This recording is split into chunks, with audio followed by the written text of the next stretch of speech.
towards it. It's like they try to manufacture the gravity in these scenarios by showing like her flashbacks of her when she was a child, Mm. but it's like you don't feel anything for it. Yeah. Yeah, she was abused as a kid, and that's the reason why she made what she did, and she made, a party in the game, but it's actually in real life for her that, they were like, she's just gonna, yeah, she wanted to take over the world, but she wanted to take over the world to make it a better place for everybody. Like her intentions were actually benevolent in that regards, which is why the party members that are still alive that she comes across are so heartbroken whenever they see her and so dejected, thinking like we ruined everything by sealing you away and made the world a worse place and not a better place. But again, it's I don't know. I think the frustrating part for me, and again, this is going to be for a lot of them, the frustrating part for me, it feels like there was so much potential Mm. and it was just not acted upon. Like maybe if it gets another season, maybe they'll be able to expound on it more and be able to actually, you know, elaborate further on some of the details and actually give us some bits of closure and actually give us more characterization in such ways. Mm. But for the 12 episodes that we got here, it just felt like we're gonna cram it in. We gotta keep cramming it and cramming it and gotta get more, gotta get more, gotta more story points, more things. And I'm like, stop. Continue with this one and let's see where this goes. But we're like, no, we gotta do more. So I don't So, know if it was a production thing in that regards, or if it was the source material. so, with that being said, it seems like that's a trend that's happening with some of the shows that we've been talking about over the last Yep. few episodes. And I'm curious, like, what do you, like?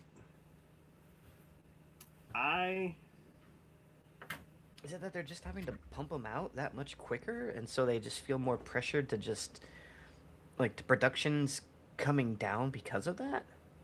like I feel like I'm on two sides of the fence as far as um like how that goes. So like there's production me where I'm like I need to hit deadlines, so I just put things together and get them out. Mm-hmm. And then there's like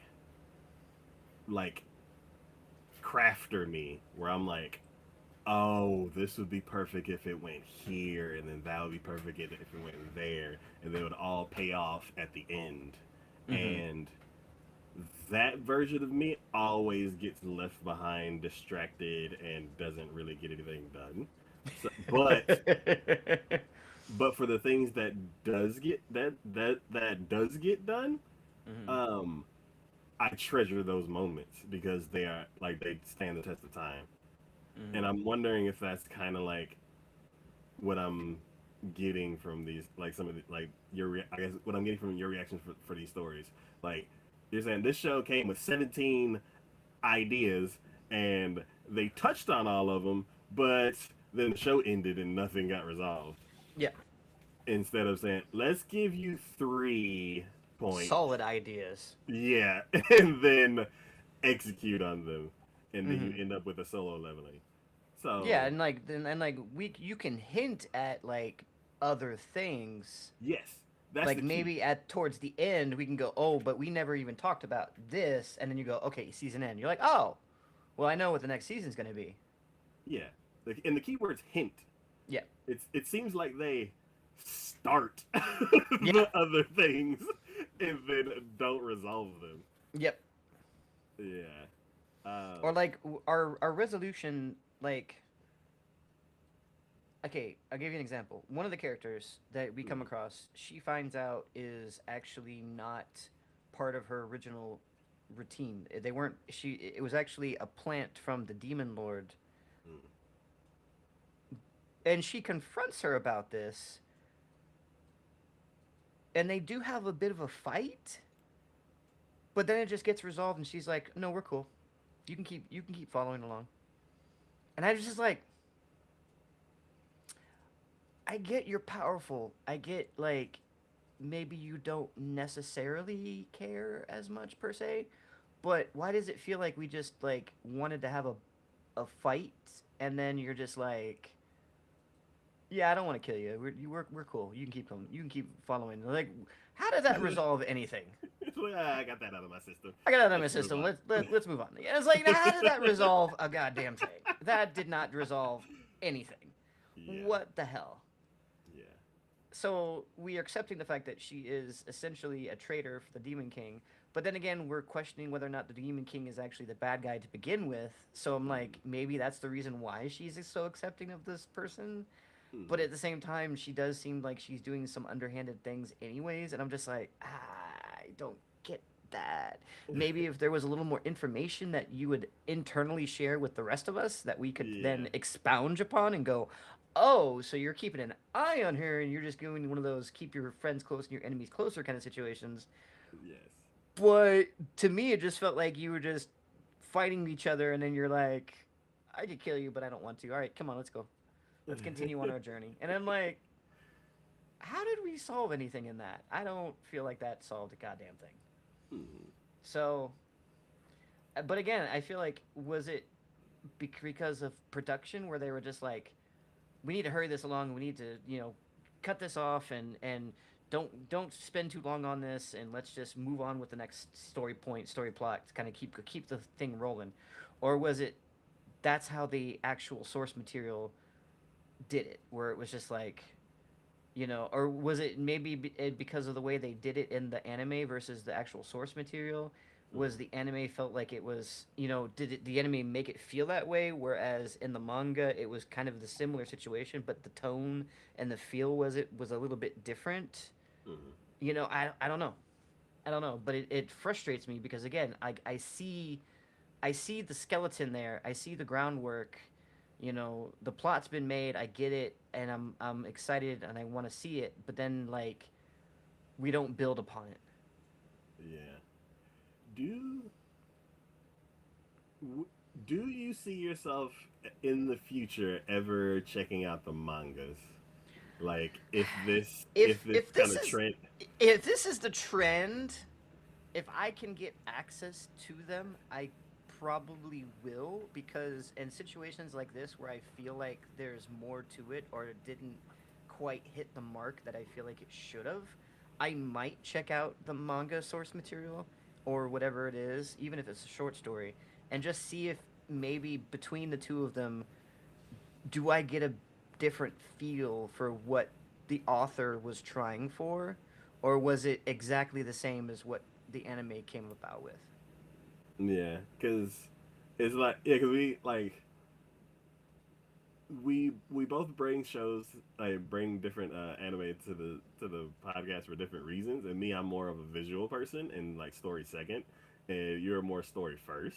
Yep. And it seems like the trend with all of these shows that don't execute and hit the mark, it seems like you like I really wanted to know I really wanted this story, but they didn't give it to me right. Yeah. And yeah, I'm curious if just like and it's one of those things where it's like I've heard this all the time, but I've always been satisfied with the moving version of whatever like story it is, Mm-hmm. that I have no need to dive deeper. So I'm curious if like if like 5 years from now you're like, so I watched the anime. It sucks, but the manga's really good. Check the manga out, but skip the anime because I don't know what they were doing there. I Yeah. mean, maybe honestly, I might start if this seems like the trend that I'm getting from the ones that at least the ones that I watch, then Hmm. maybe I might try that and see if I can start telling the difference, because again, I'm really curious, is it the production that's the problem, or is it the source material? Yeah. And I get, like, if it's the source material, I get because it's a different medium.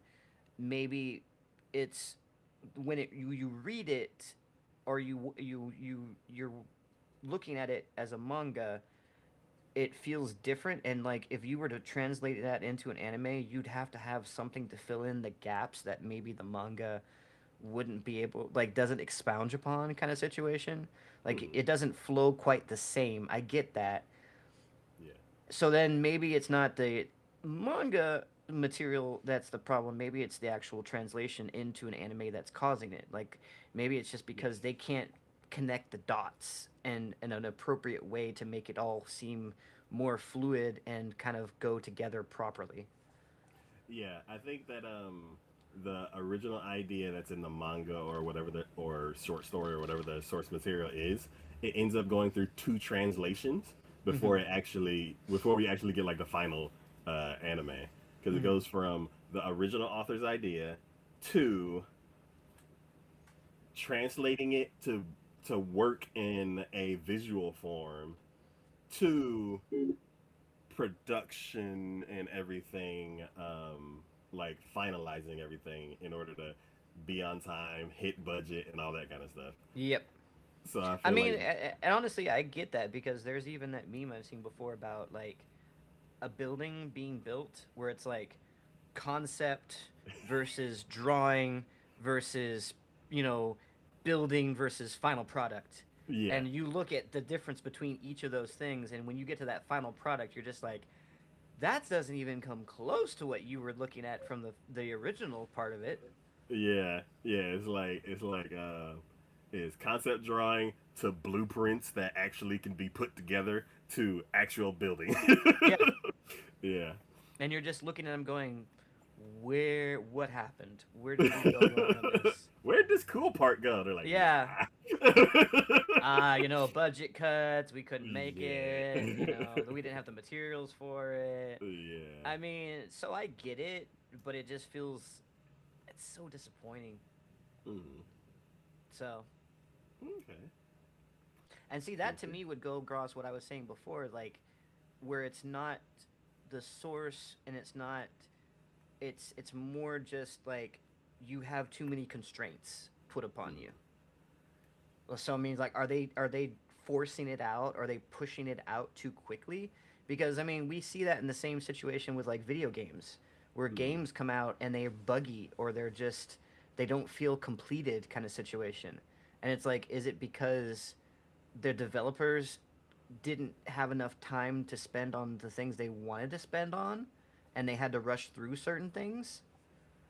Like, is that the same thing that involves with the animes? Is it because animes are seasonal like it is? Is that the reason why that they, feel the need that they have to push it out as quickly and as much as they can?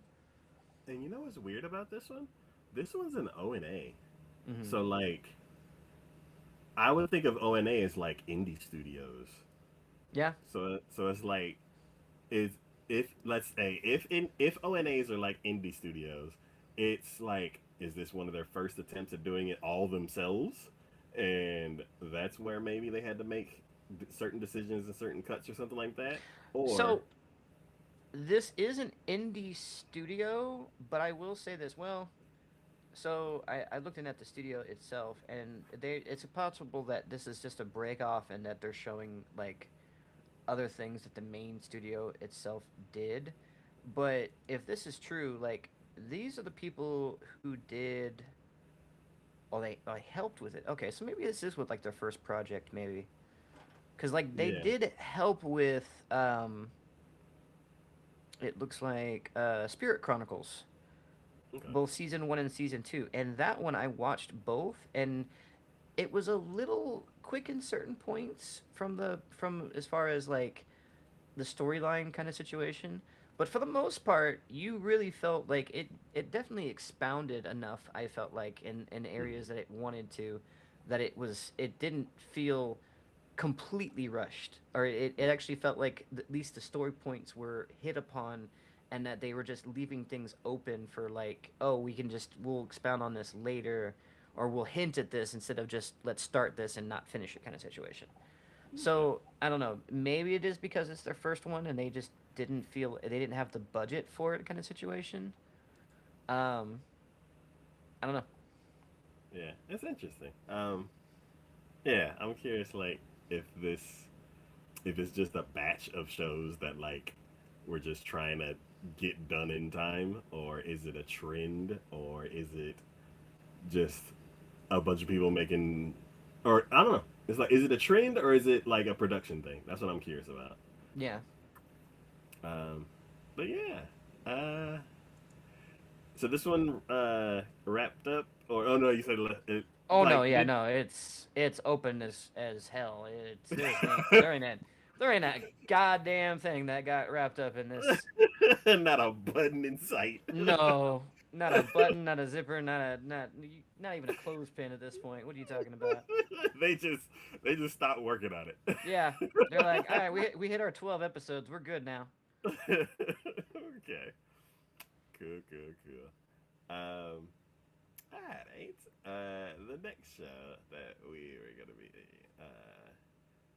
talking about is I gotta open the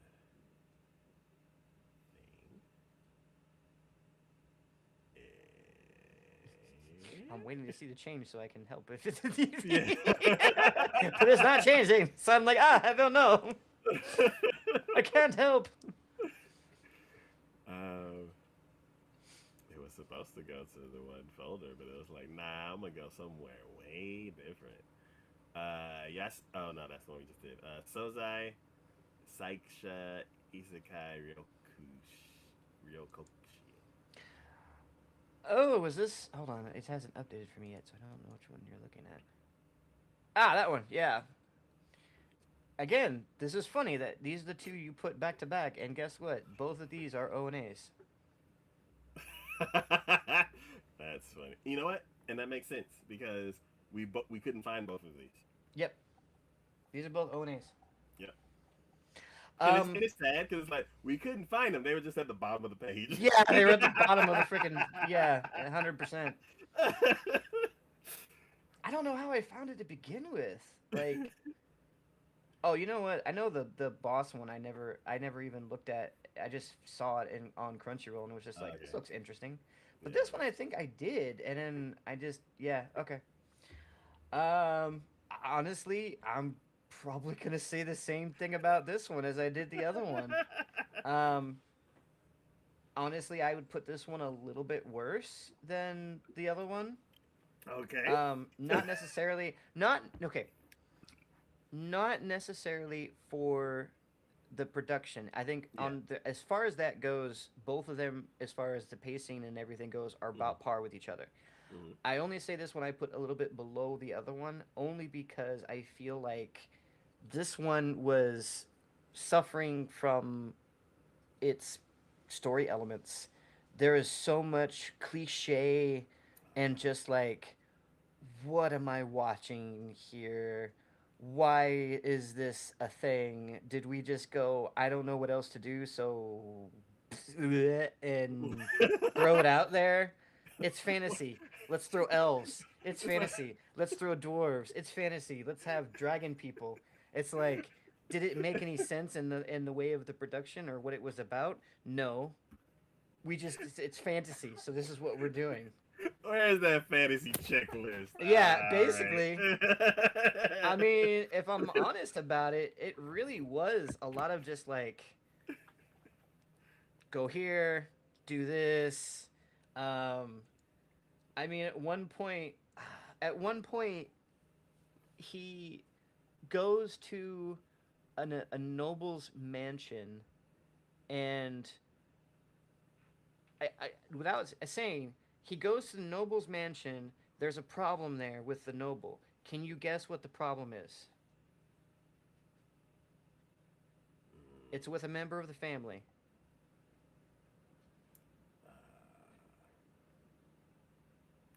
I got too much of the shows Okay. that happened in my head. The wife is sick. Okay. So he finds out she's been poisoned. And what is his specialty that he does? He gathers materials. He can see rare materials. He knows where to find rare materials. So he's the only one who can go and find the thing that's been poisoning her to be able to use it to make a cure to be able to actually make her well again. Okay. And I'm like, why did we go on this side quest? What was the point of this? Was it just to establish a relationship between him and I'm like, oh my goodness. And literally after that, Nothing else. We literally spend like 2 episodes on this. Actually, almost 3 episodes on this. I want to say nothing else comes from it. Like it has no relevance, nothing to do with anything else. So we're just like, yep, this is what we're doing So it was a filler episode. for like 3 episodes out of the 12 that they had. Things like that, and one of his party members is an elf. She Mhm. has a problem at her village. He goes and like, okay, let's go to your village and let's find out if we can help them with their problem. What is their problem? Well, apparently their problem is that the birth in the village is at an all-time low. Children are dying. They don't know why, but those who even live are have like birth defects and stuff like that. Okay, so here's the thing. He goes there and with his party and immediately gets in trouble because she has to take them through like some sort of like teleportation gateway to get to their like area or whatever, and she gets in trouble because she's not supposed to bring outside. No outsiders are allowed into their area. So why do you think that they're having problems with the births of children in their area when they're not allowing any outsiders to come into their area and they really frown upon any of their people leaving? What would be the cause of these said birth defects? Inbreeding. Inbreeding! And that's what they find out. And I'm like, really? Like, really? That's the problem? And y'all couldn't figure that out, and y'all were like emotional about this whole thing about the fact that your kids are dying and you can't have children. This oh, okay, sure. Huh. I'm like, was there even what was this plot? Where were we going here? What was I don't understand. Uh, I'm like dumbfounded that that was like like a A plot arc. point? Yeah, like an arc of the show. Yeah, yeah, 100%. It's like I get the idea behind it because in fantasy, thought process and ideology, yes, elves themselves are more recluse and they're usually keep to themselves and they don't usually like outsiders and all this that the other thing. But at the same time, I'm like, why did like that's not new to the fantasy genre, and yet you wanted to expound upon and make it an issue enough to where they had to make this a problem to be solved. So on that topic, I'm like, how big does the population need to be to where that's not a problem? Uh, not sure off the top of my head, Because but at I'm the same like, time, it's like these are elves; they're living for thousands of years. So when you're that long lived, even with I guess you see they never even expounded upon like what is there marriages? Is there like is it only one to one ratio where it's like one person gets with one person and then that's it, or are they allowed to like go between you know different people? Because if like that was the bloodlines, case, I guess.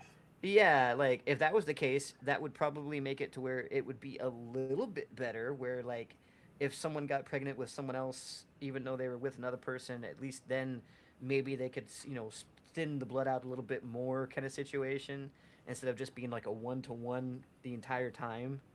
You know what I Yeah. mean? So I mean, it raised more questions in that regards, but it was also seemed like a very stupid and silly plot point to even have. So It, here again, I'm like, this feels like this was probably the source material, and I'm like, if this was the source material, why did y'all pick this as an anime you wanted to make? yeah. So Was there no other options? Was it just you had no other ways, no other IPs that you could grab to be able to make something out of it? I don't know. I'm still stuck on the whole inbreed thing. Is that you bringing that up? Like you said, it raises more questions than answers. Yeah, Um, but again, this was one of those where they came there, they saw the issues, they solved it in one episode, and then was just like problem solved. And I'm like, how is this problem solved? Like, if you were going to make this a plot point, I would expect you to expound upon this and actually be like, okay, the ruler of the elven nation needs to be in talks with other nations about having people come to their village and actually, or have other people from their village go to other areas and then come back. So that way there could be, other bloodlines mixing in with each other kind of situation. yeah, Like, there feels like like if you were going to make this a plot point, you should expound upon and make this feel more information should have been dumped into it. But instead, yeah. you were just like, oh, they're inbreeding, so they just need to stop that. Okay, problem solved. It's like That's so unsatisfying. you're just like, no, stop that. Okay, and like they all agreed to it like so quickly too. They were just like, oh, is that what we're doing? Oh, okay, we'll stop that. Like they had to. Okay, it wasn't like completely that easy. They had to go Yeah, and but get the still. goddess of this area. Okay, well yeah, here's the thing. They had to go get the goddess of the elves to come to the elven village and go, okay, look, you guys took my decree way too seriously. No inbreeding. Stop that.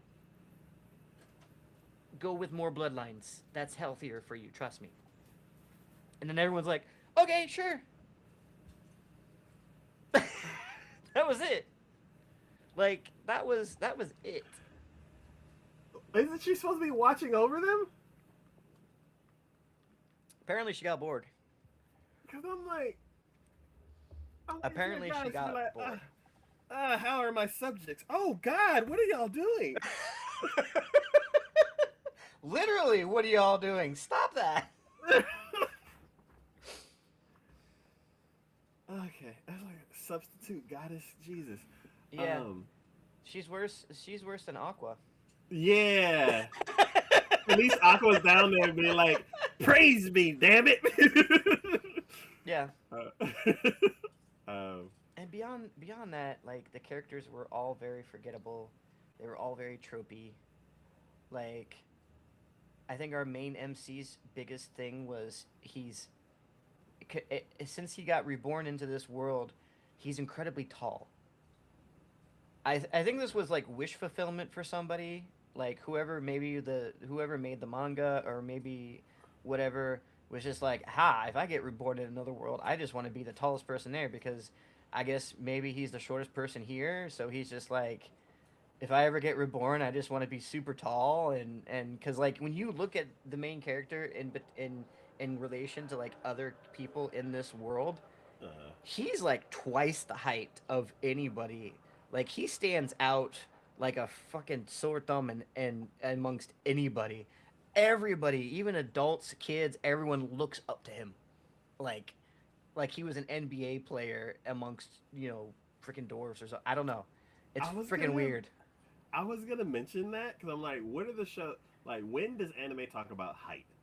They either talk about height because of a sport, Yeah. especially basketball, Yeah. or they talk about a height with like because somebody has a like some kind of thing about their height, where it's like a couple and like the girl's really tall and the dude's short, or Well, like usually when it's a height difference or when it's like height is a topic of conversation, it's like Full Metal Alchemist, where it's, you know, where he's saying he has a complex about how short he is, and everyone makes fun yes, of him before it. But yeah, usually it's not the opposite, where it's like he's super tall and everyone just kind of looks at him strange because he's like, "How are you that tall?" You yeah, know. yeah. So But this dude was incredibly tall, and they made a point of saying that at least a couple times. interesting. Yeah. Okay. So yeah.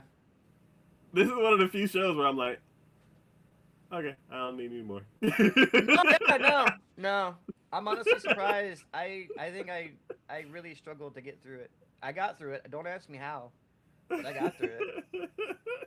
I think maybe in my back of my mind, I was like, "It's got to get better, man. It's gotta You're we like, got this to do can't be something. all Like it. this can't be it, man. Really? This is it? How is this it? How? Why? What are you doing? Stop it!" Oh man. Okay. Um. Oh yeah, that's one. And the next show we're gonna be talking about is uh, past the monster. No wait, is it? Yes, past the Pass the monster monster, meeting. meet Milady.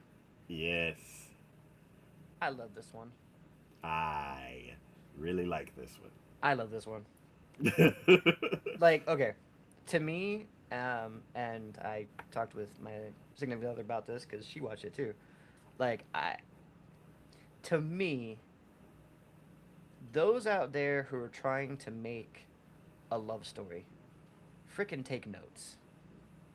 I think the relationship that they built in this one between these two characters is like this should be like every freaking woman's crush idea of what a perfect relationship should look like.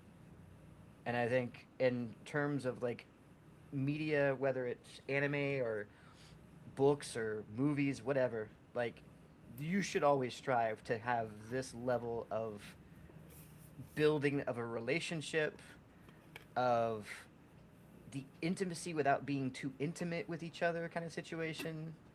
Like you can feel between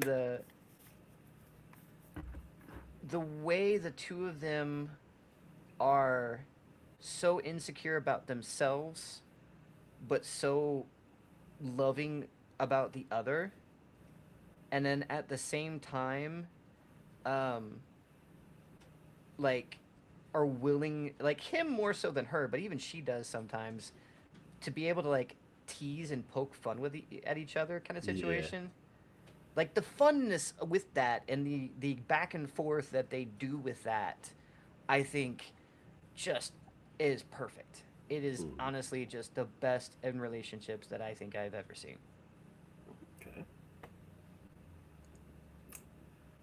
Um, I so it's like as far as a fantasy show and like it's basically they're like we want to do an anime food show, but how do we make it different?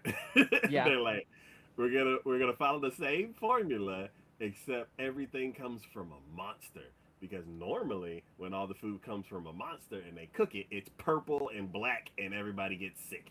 Yep. And it is also in this show, except our main character makes it very delicious. And I'm like, Yep. you know what? That's a really good spin on it.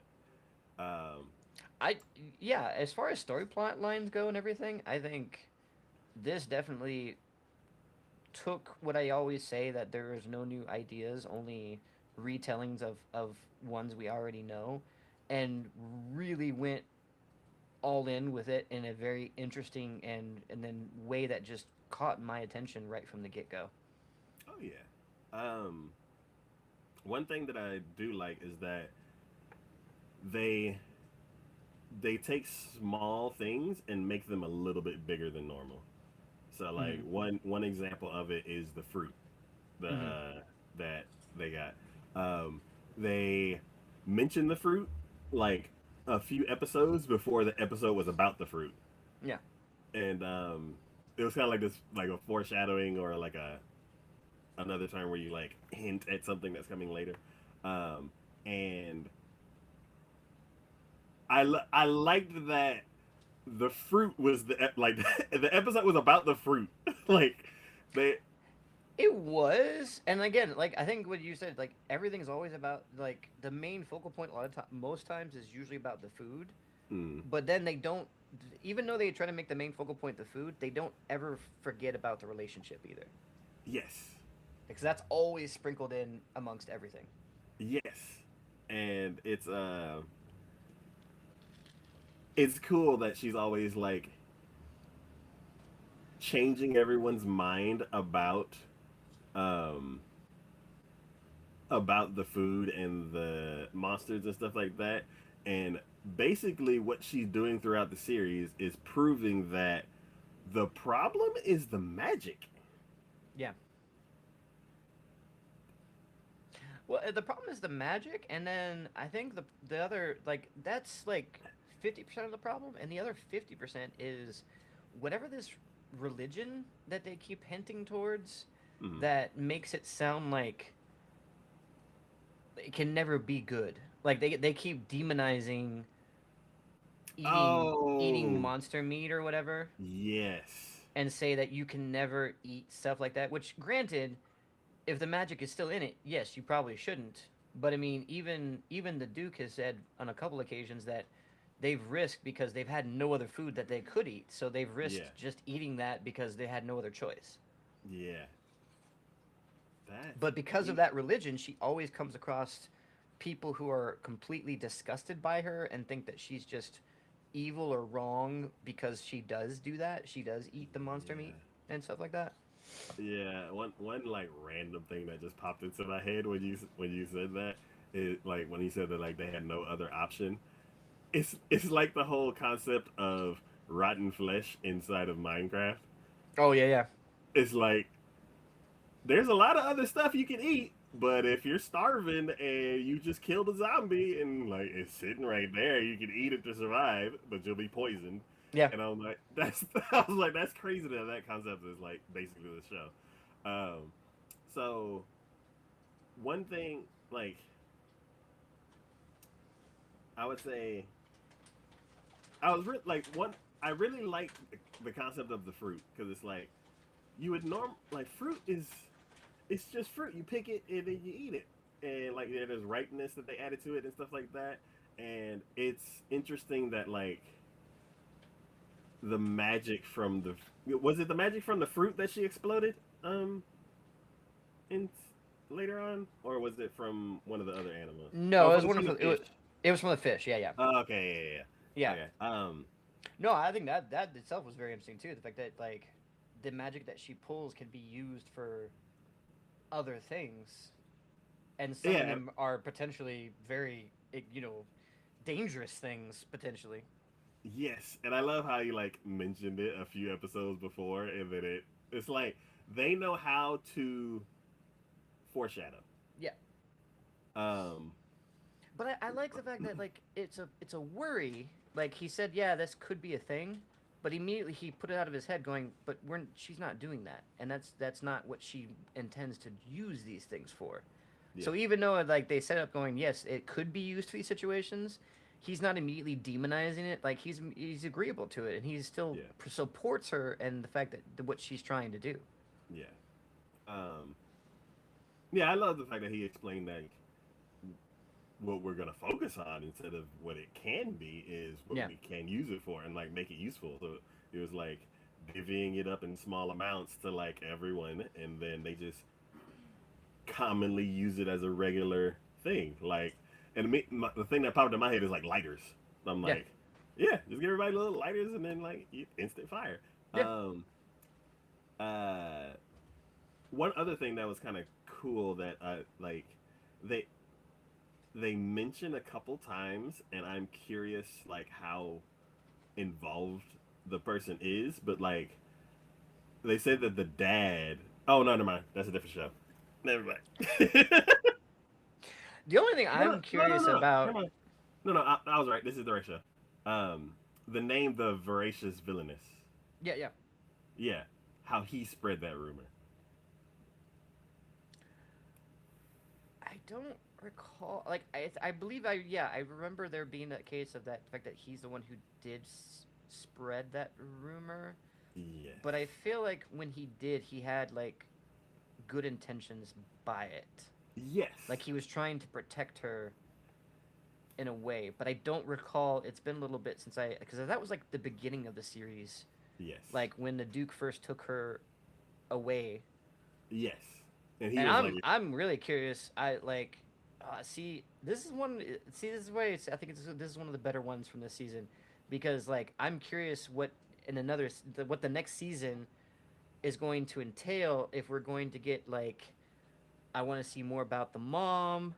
I want to see I want to see something happen to the stepmom because stepmom's a bitch. I mean, if we're Oh, completely honest about it, she is when a bitch. when she, I guess if you want to call it sending her daughter-in-law off, um, if you want to call it that, or stepdaughter off, Hmm. um, I was convinced that she's the one who killed the mother. That's quite possible. It's quite I possible. was I was like, you did it. Yeah, And then they're like, well, this is the official story, and I'm like, yeah. The official story because we all yeah, trust those things. yeah, and I'm like. Yeah. So I mean, as a stepmom, I want definitely want to see some comeuppance happen.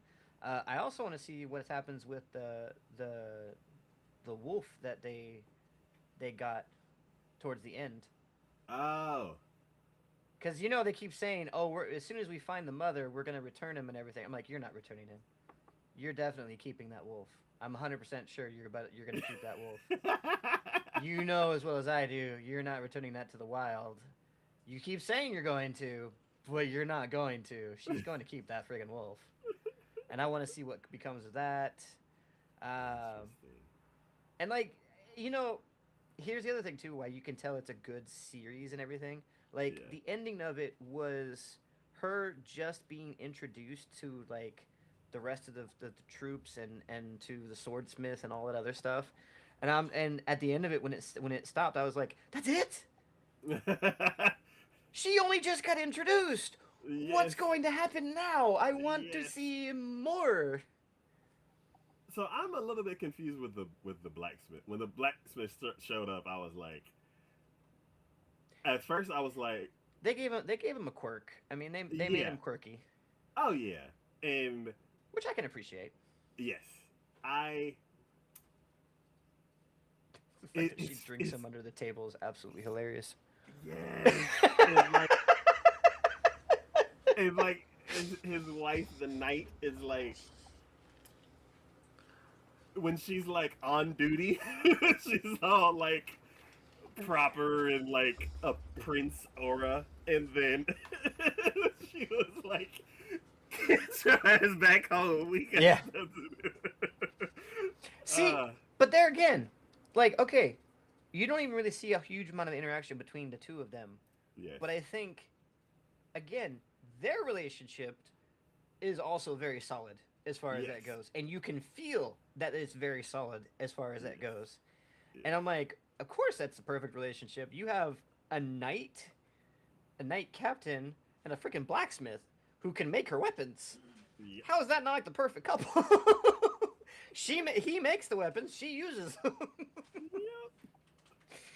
And you'd think that he would be the boss of it, but no, she's the boss of the relationship. He's the one trying to do some fun things, and she's the one wrangling him and going, "No, you can't do that. Stop that." Yeah, it's like again. Yeah. um, but yeah, I was with that. I was a little confused on if she was gonna get a sword or is she gonna get better knives for Oh, she's gonna get cooking. a better knife. She doesn't want a sword. She just wants a really good knife that she can use to like dissect and flay the monster meats.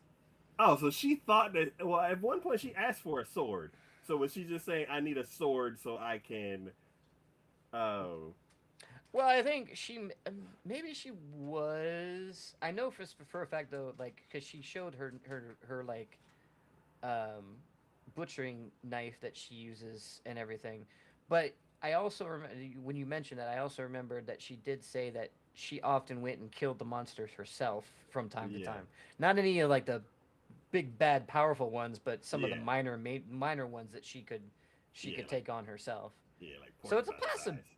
possibility she wanted to have a sword, but I think to me what I took away from it was that she really just wanted better Tools. butchering tools that she could use kind of situation. And Okay. she saw how good their swords were and she was like, "Oh, how where do you get those cuz I want some." Okay. Yeah, I with that whole like journey about that, it's like, yes, I remember her asking for a sword, and then he was like, "No, leave that to me." and that kind of rubbed me the wrong way because in like a long time ago, back when I used to watch J dramas, you would have a very talented woman, and then like she would run into an like a really talented dude, and like once they got together, like the standards of a traditional relationship would like kind of basically make him be able to still be a talented professional, but then she would have to become a homemaker. And it was always I always felt bad because that's not our culture. Yeah. And like So when I he think said, I think the reason why he said that, at least to me, wasn't to kind of put in that perspective. I think the reason why he said that was because he was more afraid of what the blacksmith, because he knew how the blacksmith was, and mm, he was more afraid of what the blacksmith would try to do to her in order to approve of her. So yeah, he was just trying to shield her from that, yes, going, if I go to the blacksmith and go, hey, I need you to make me some of these knives and some of these tools, he would uh, have been more agreeable to that, and he could have just given it to her without her having to interact with him in that yeah, regards. yes, But she just immediately went, no, I want to do it, yeah, and she absolutely stunned the hell out of every single one of them there when she goddamn downed that stuff like it was freaking water and didn't even like, yeah. like yeah, Yeah, I'll have some more of that. And you're like, you usually cut that with water, and you're drinking that yeah. shit straight. God damn. Yeah. I Yeah, was and like, like he did that later on, but at the beginning when she was talking about the actual sword, he was like, "No, I'll take care of the monsters." And like I see that he's saying that for I don't want you to be in danger. yeah, no, that too. 100%. But then part of me was like because it felt like she backed down a bit, it just gave me that little bit of a oh no, not this situation kind of thing. No, I think because they're with their personalities. Yeah. If that was the case, maybe I didn't remember that correctly. But if that was the case, I think between their personalities, one, they're both very insecure about who and what they are, Hmm. and I think for him, his now identity is now tied with her into the fact that he actually can kill the monsters that she wants. Yes. So for me, yeah, he probably wanted to protect her, but it also probably was a little bit of that's my responsibility, and that's how I can show you how I'm can help provide for you. Yeah. Don't take Like that away from me. yes, I want to be useful kind of I thing. want to be useful, and then you can deal with it, and because you know what to do, but afterwards, I don't know how to do that. You Yes. do that. I Hmm. just give you the corpses to do with what you need to do. Yeah. Yeah. So And then like instead of a sword, let's get you some good knives. yeah, let's get you some good knives. You can butcher them. I mean, Yeah. you're good with that. Okay. Yeah. So I mean, I think I don't necessarily look at that as in a sort of way. I mean, maybe it was, but at least for me, I didn't look at it in that sort of way. Okay. Cool. Cool. Cool. I'm trying to think like what else about this show is um I mean, this show this. really blends in with the last show that I just finished, so I'm trying not to like mix them up. I mean, for me, every episode I watched of this show was by the time it ended, I was like, wait, it's over. Like Yeah. it never felt like it felt like you could probably take each of those episodes, cut out the opening and ending for each one, and just stick them against each other and make one long movie. Yeah. And I wouldn't have minded, not even a little bit. Yeah. Yeah. It's it's interesting. I'm one. Okay, so the storing of magic inside of people part. Um, I don't fully understand that. I think for me, like the Duke, I don't think it's necessarily a storing of magic per se. I think it's just a matter of like I think being around it, there are people who are more susceptible to magic in which just the environment itself, I think humans kind of absorb some of that into them kind of situation. Your Mhm. day-to-day person probably isn't going to be as affected by that, but I Mhm. think consuming it as well also expedites that a little bit Yeah. because I think that was one of her worries was she really wanted to make sure that none of the food that she gave him had any magic in it whatsoever, not Yeah. just because of it not tasting good because of it, but also because that would throw his body into chaos Yes. kind of situation. Yeah. Um, but people like him, I think they just absorb too much of the magic that's around them, and Hmm. then he has to be able to purge it from his system by using it more frequently than say some other person might. Okay. So So when for he, some people it's normal. For some yeah. people they can utilize the magic that their body either produces or absorbs from the environment itself Mm. and they're fine. But like for people like him it's just so constant that he has to expenditure of it otherwise it's literally like I guess more or less like a ticking time bomb. It'll literally like blow you up from the inside kind of situation. Cuz Yeah. that's kind of what they said her mother kind of had situation where Yes. it's like That's why I was bringing it up because I was yeah, wondering if whenever he uses quote unquote the sight, is that expending the magic? I think so. Yeah. Because I'm assuming that her mother was just a regular person because of the experiments she was performing and the magic circle that she was using, she was just absorbing way too much magic Yeah. and had zero way to expel it. Yeah. Yeah. I Okay. think that was probably the case with that. At least as far as the official story goes, because remember, we're both under the assumption that the stepmom is the real mastermind behind her mom's death. Because fuck Yeah. that bitch. Yeah. Um, I thought it was like that whole arc with the stepmom, like being like, oh, this is a possible future villain, um, Yeah. is or like was a villain and may come back kind of thing, where she was like, oh, my father and his son, and I was like, why'd you say it like that? Isn't that your brother? Yeah. And then like they expanded on it, and I was like, oh, okay. See again, like there was certain things that they did expand upon and they did showcase and kind of finish as far as that goes, but there's so many more questions that we have for like this world, this the characters, like everything involved, like, and it's not a case of being like, oh, we should know about this. It's like I want to know about this.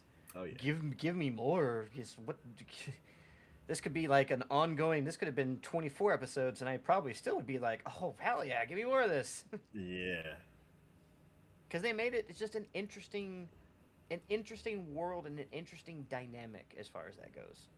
yeah, And the characters themselves are good. This is where good characterization helps because in general, like if you were to take the world by itself, there isn't a whole lot that is different than what the world of any other fantasy kind of hmm, situation would be about. But because the characters are so good and you're so invested with them, you want to see more. yeah. It's like the story, like the characters are so interesting that when they tell a story about something that happened to them, you're like, oh, I wish I could have been there to see it. Yeah. And even Yeah, even though it seems mundane at least to them, you're still like, well, what happened? How did you yeah, how did you got the dude who ate the fruit and then got terribly sick? I'm like, well, what happened? yeah. Yeah, and it happened to like what, four or five of them.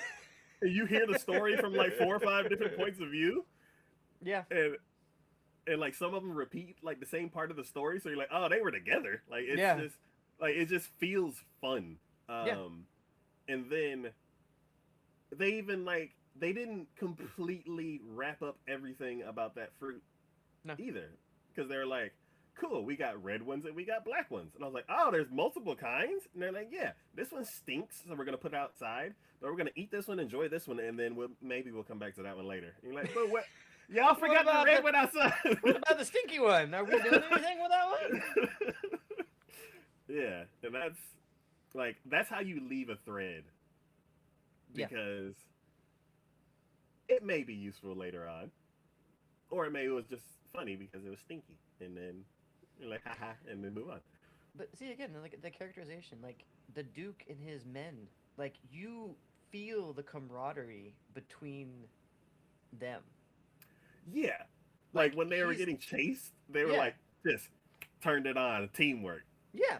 Well, not only that, but then like his right hand man, like you feel the closeness that the two of them have, where like he's his right hand man and he will help him and protect him, but he also gives him shit. Yeah, And also gets on to him when he's not doing his job. And he's like, "Oh, no, no, no, no, no. Why did you take her through that one area? I planned this whole thing. Why did you do this?" And he's just like, "I'm so sorry. I didn't realize." And I'm like, "Wait, aren't you the boss of him? How is he making you feel bad about doing what you did?" But again, yeah. that's the camaraderie that they share. And like I love the fact that he's a leader by example. He's a leader because of the things he does. He gets in there with them. He's not afraid. He doesn't give orders from a standing point, and when he takes his meals with them. He eats with them. He wants to promote that togetherness because to him, yeah, they're his men, but they're almost family to him. Now, with the eating with them, did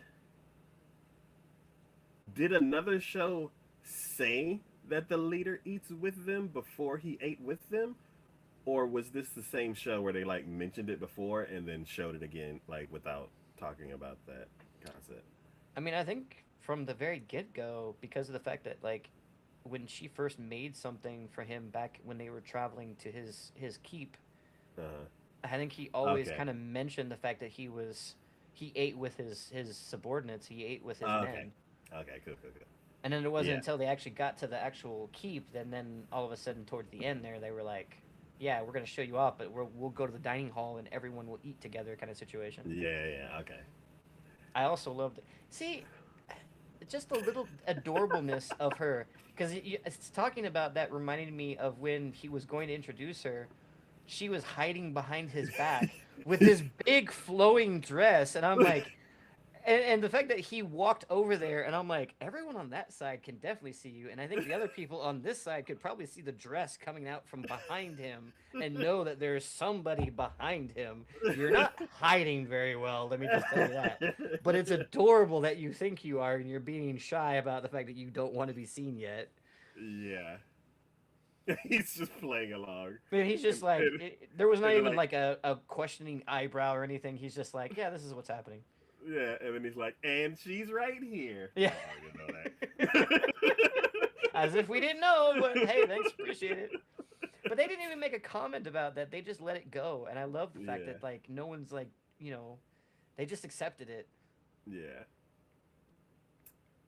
yeah. This is a really really good show. Yeah. Um, I have so many shows stuffed in my head in the last 36 hours, so I'm trying to pull something out specifically from this show and not from the other two. But yeah, I can't think of another one other than like that explosion Mm-hmm.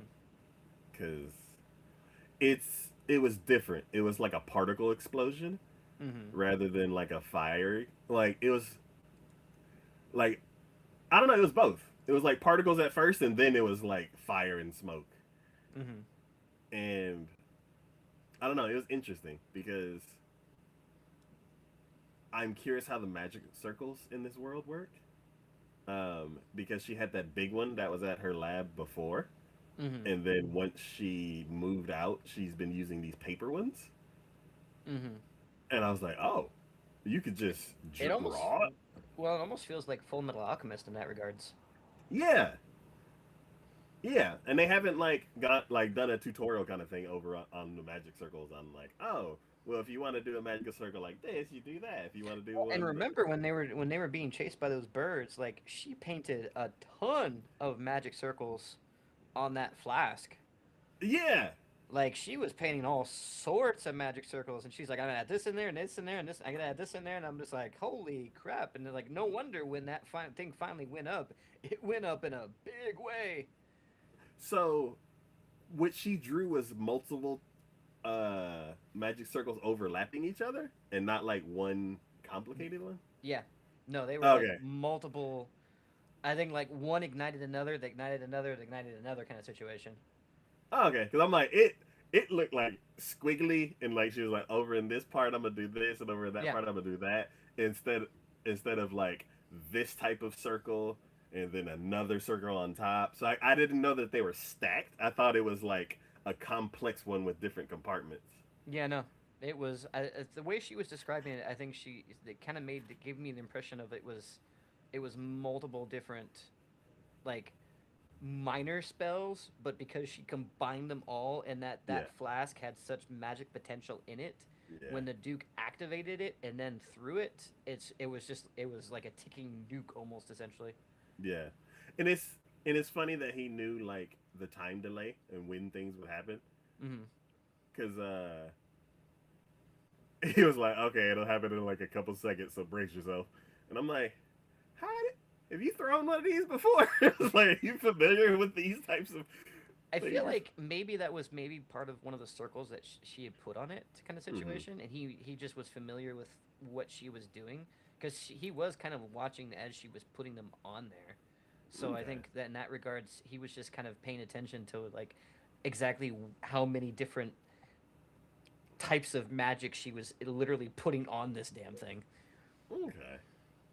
Yeah. I guess he was like making sure that she wasn't falling and she was over there just like scribbling. It's like, what are you What doing? are you doing? We're in the middle of a chase here. Why are you drawing?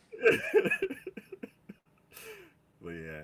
Um, that was cool. Yeah, I'm very curious to know what is going on because they're like this is an unusual thing that's happening. That's an unusual thing that's happening.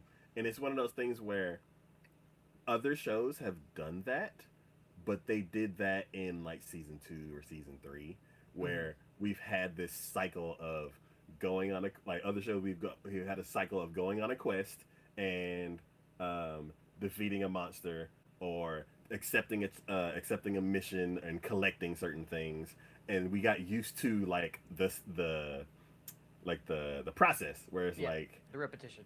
yeah, and then they're like, now we're gonna throw something like we're gonna throw a twist in there, and it's like, oh, this beast is not supposed to be on this level, like in dungeon. And they're Yeah, like, oh, why is it like 30 levels above where it's supposed to be? Like this show kind of like is throwing it in, and it may be because of the trend of like the show's getting 12 episodes now, where well, I also feel like, and this goes back to one of my creative writing mm, teacher when he said stuff like that. It's like know your audience, mm, right? If you are writing, let's say for instance, a fantasy novel, mm, are you going to describe a dwarf? Are you going to describe an elf? Are you going to describe a bow and arrow? Are you going to describe a sword? No. Why would you? Unless there's something specifically different about it, you're going to say these things. If I say the word elf to you, being a person who knows Lord of the Rings, being a person who has seen other fantasy animes and stuff like that before, I know you don't do it a lot, but you have yeah, seen them before.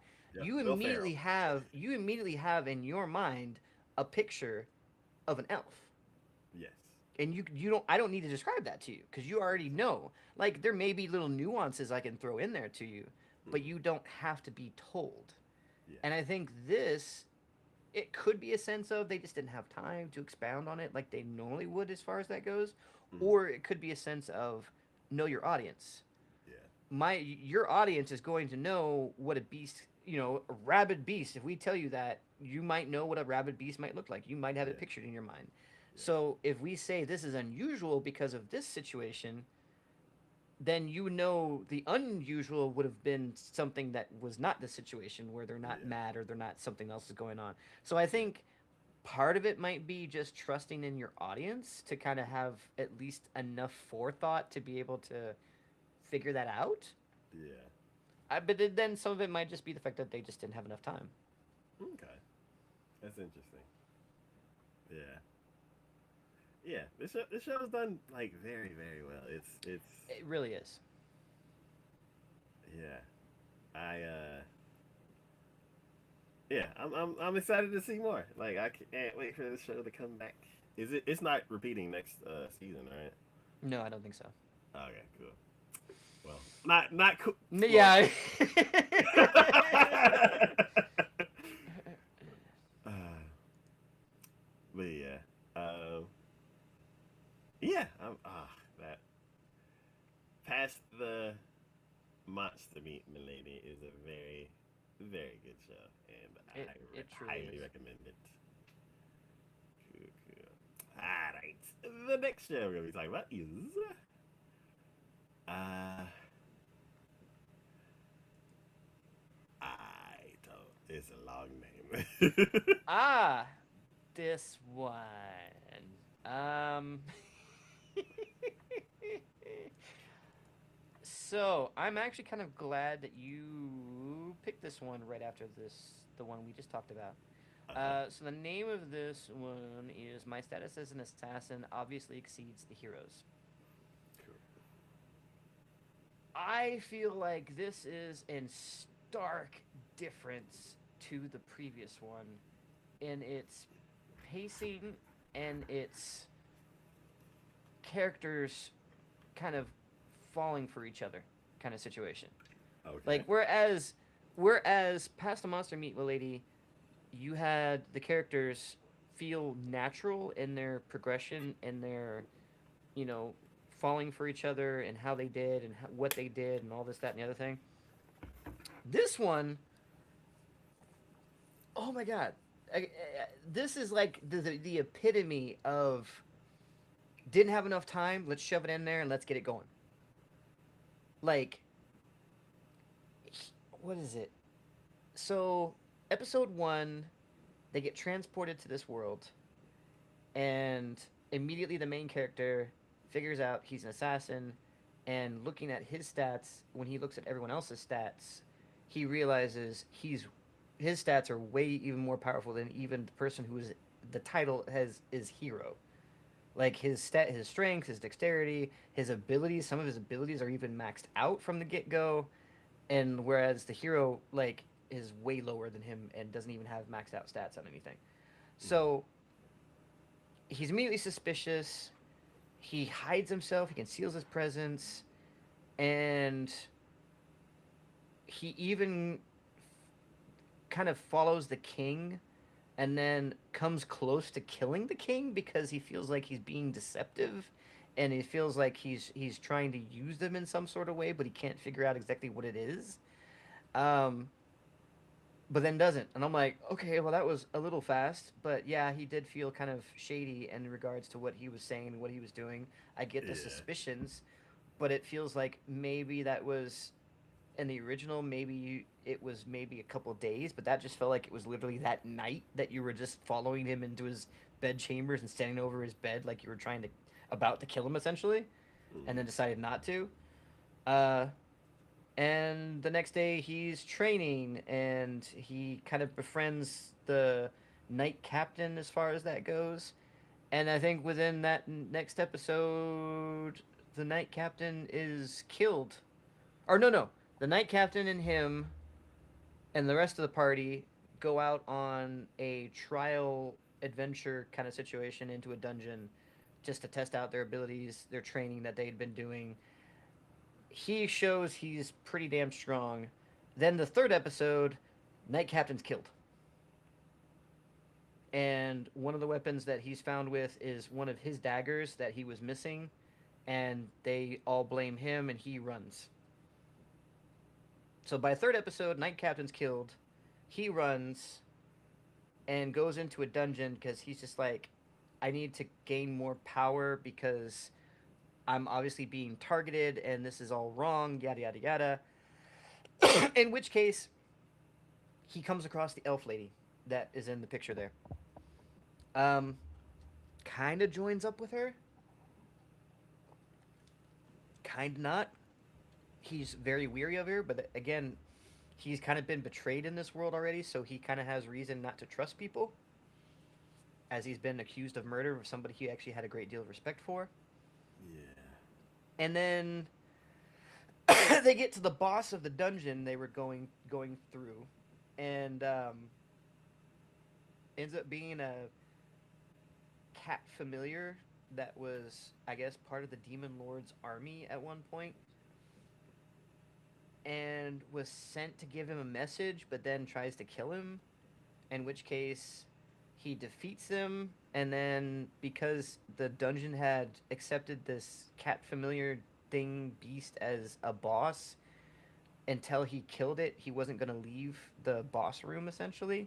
But Mm-hmm. then he ends up making the thing his familiar because he loves cats, and they were able to leave, and they get teleported, and they end up getting teleported to the elves village. And then so that's episode 4, and by the 5th episode, so he's only really known her for like 2 episodes. The stuff goes down in her village. He ends up rescuing her. They do some things, and all of a sudden, by the end of that episode, they confess feelings for each other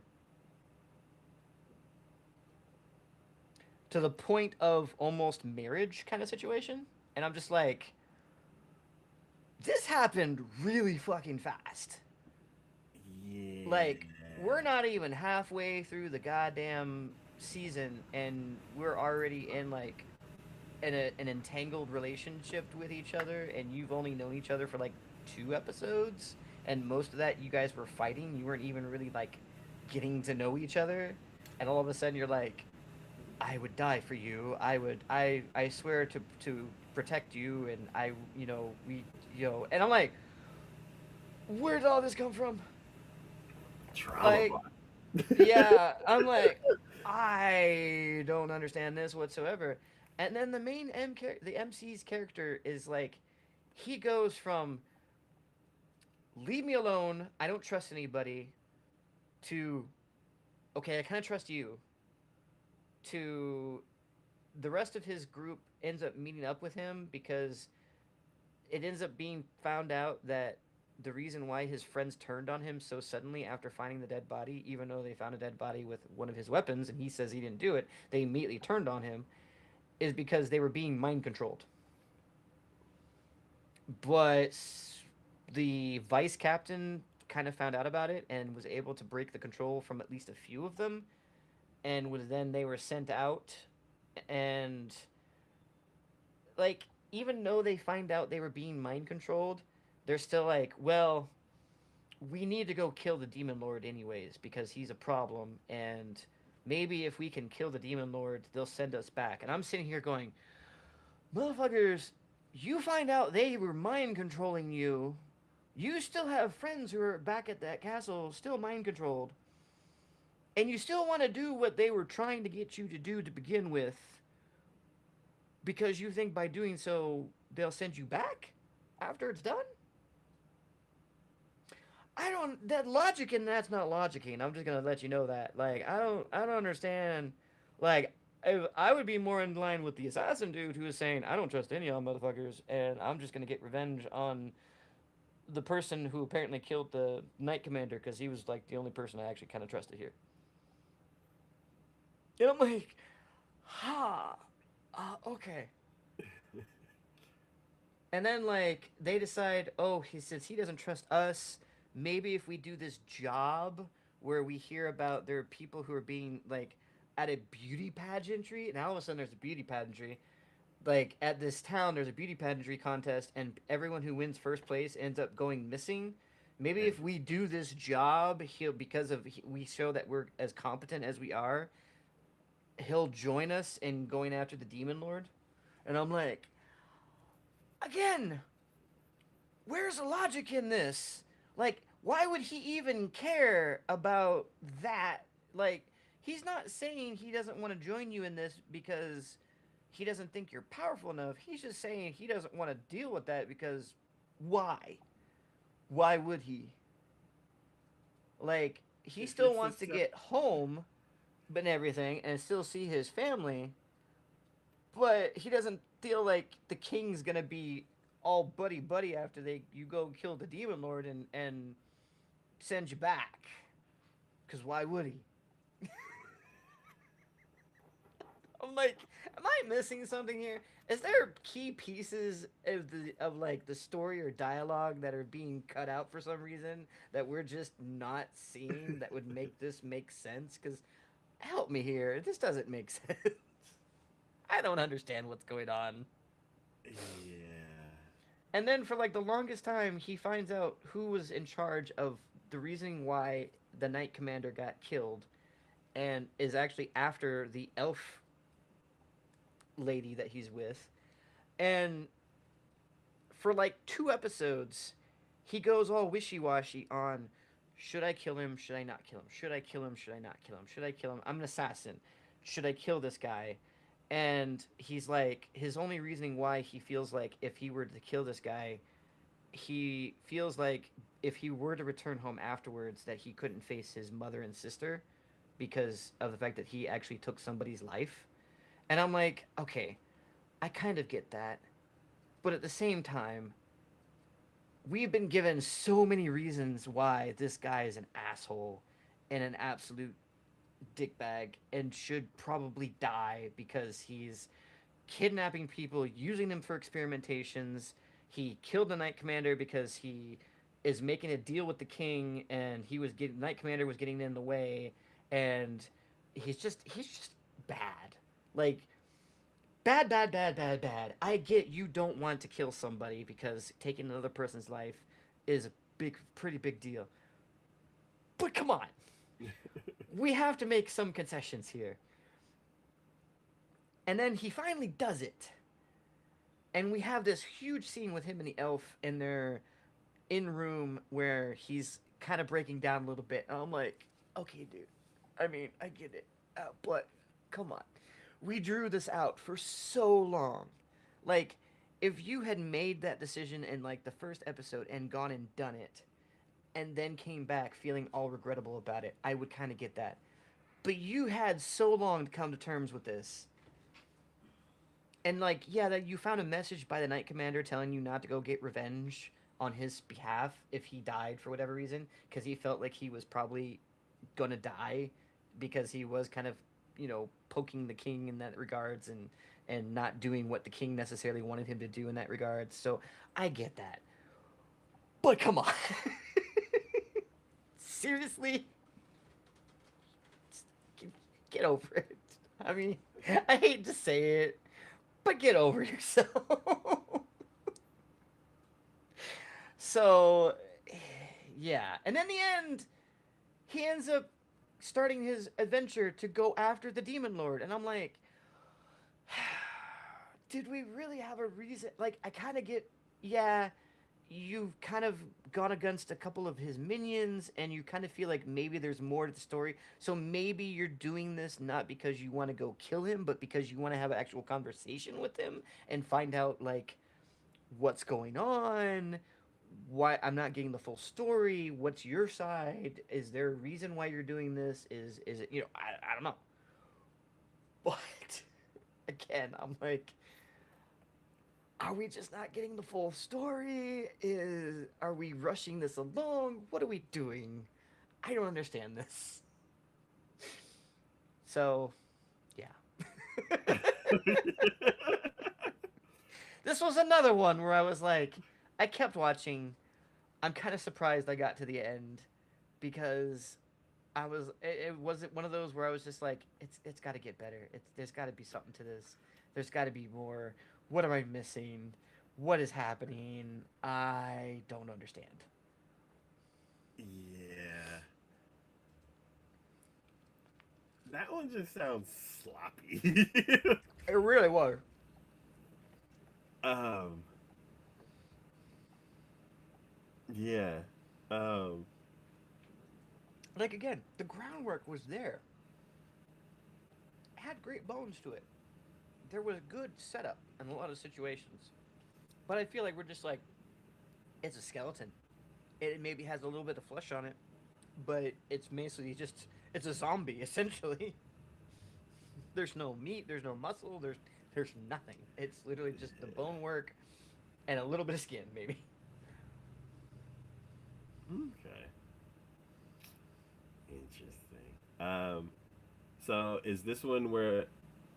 Is this one like buttoned up at all? No. So they went, cool. We hit our episode count next. Yep. This was another one where we're like, yeah, all right, quota's met. Let's move it on. Let's pack it up. Ah, okay. Um. So, which is why it's funny. It's like when in relation to the previous one we just talked about, where I'm just Oh yeah. like, characters were great, progression was great, left you wanting more. This one is just like stark difference. We're like Yeah. polar opposites with each other. Yeah. Okay. Well, that is that one. The next show we talk about is uh Ah, that one. this one. Dad is a spirit. No, it was my dad is a hero, my mother is a spirit, and I am a Okay. reincarnator. Okay. Dad is a hero, mom is a spirit, I'm reincarnated. Yeah, or like reincarnated as the daughter of the legendary hero and the queen of spirits. This was interesting. Okay. This one I actually was looking forward to. Um, I would probably rank it just under May I Pass the Monster Meat, Milady? Okay. Um, because this was interesting. Okay. She is reincarnated. She is reincarnated from our world. She was a scientist. She knew a whole bunch about minerals and stuff like that. And this this was really a character-driven story, character plot-driven story. So it definitely intrigued me a great deal throughout it. Mm-hmm. There was a little bit of action in it, but it wasn't overly action oriented, and definitely had fantasy elements in it. Uh, but it really focused on political and character driven aspects of the story. So her mom is the queen of spirits. Her dad was the hero of the land who, back when the, I guess, demon horde came through, he stopped them and drove them back.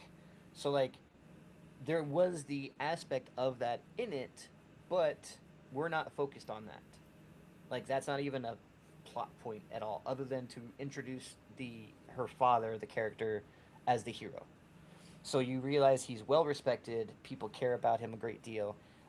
During the battle, he nearly died. So he was taken by the Spirit Queen to the Spirit Realm, which, unless you're a spirit or connected to them in some way, you cannot get to. But he was taken there for a decade or more, like a decade or two. And because he lived in that for so long, he is now essentially half spirit himself because of just his being there for as long as Mm-hmm. he was consistently. So he kind of has his own magic and other things that are involved with that, but he's also a very skilled swordsman as far as that goes. Um, so the story really takes place with him coming back to their their world from the spirit world, and just he was originally just trying to kind of see how things were since he'd been gone for so long, and then he ends up getting found out of someone recognizes him, and immediately everyone's trying to get his attention and go, quickly come back, no, don't flee. And he's like, I don't want to deal with you, I don't want to have anything to do with you, I'm just here just to see what's going on. Seriously, fuck off, I don't want to deal with you guys. um, but he kind of gets drawn in, and um, there is like political intrigue that revolves around his brother, who ended up becoming the new duke of the area that he had originally been in charge of. Like his brother had to marry the person that he was supposed to marry, who was this horrible woman, like on par with the stepmother of May I Pass the Monster Meat, Milady, where you're like, Mm-hmm. oh, she is just an absolute terror. and like nobody in their area liked him. Um, so there was like some marriage thing that he immediately went to a church so he could actually officially marry his actual wife because he married her in the spirit realm, but he wanted to make sure that his marriage was recognized in our world or their world kind of situation. So that way, when he did go and meet with his brother, and he knew that his previous betrothed was going to be there, even though now she was married to his brother, he wanted to make sure that she couldn't have a hold on him or a claim to him kind of situation. Hmm. So there was like this whole thing where he got married there, and then he didn't say anything, so that way when he did show himself, she immediately called for a divorce to from the brother, so that way she could actually marry him. But he didn't say that he was already married, so when she officiated the divorce, she went to him going, "Well, now we can marry." And he's like, "I'm already married. I don't know what do you want? Yeah, sorry, can't do anything about it. Oops." But you've already divorced my brother, so now you have no claim on this family. So bye bye. See ya Dang. later. But then like there was some intrigue because like his brother actually had a daughter out of wedlock with another woman, and he wanted to marry her. But then when she's like, okay, well since you're divorced, you can actually marry her now officially.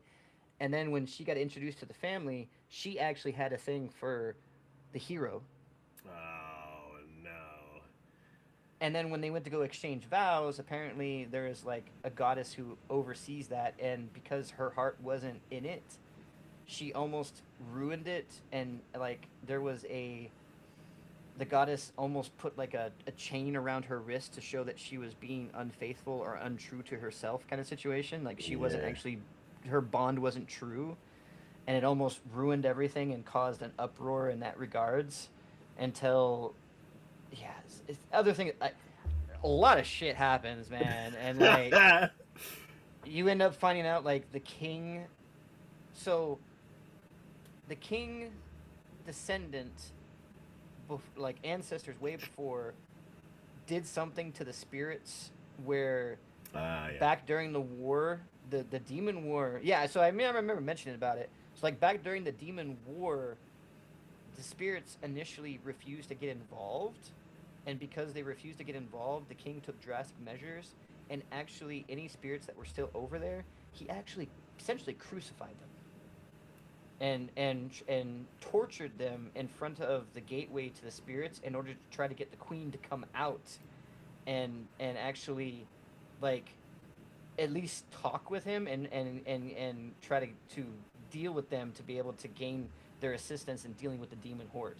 Like That's yeah, the he that's the dumbest idea oh I've yeah, ever no heard. no no. Yeah, 100%, which is the reason why the spirits cursed his entire lineage essentially. Oh my So god. now any spirit who comes in near any of their lineage immediately sees like this dark cloud surrounding them, and it actually causes them to like become ill, like sick almost. Like it hurts them being around them kind of situation. Like they can't stand being around any of their lineage. Yeah, it went dark and it like but like nothing was like in any like fantasy situation where it's like, oh, we have to go defeat the demon lord. Like no, that wasn't even a situation in this. It was just like we're literally in this for the political ruminations behind the scenes kind of situation. Okay. So it was interesting because it's not like there's no big conflict to see. It was merely like all It's of like the a intrigue behind the scenes. it's like a soap opera. Kind of. But at one point, like at one point there was a sickness that was going around, and it was something that happened here in our world.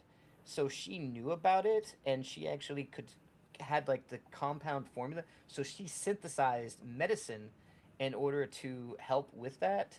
But then like it became a situation where like she couldn't synthesize it fast enough and like in large enough quantities to help everybody.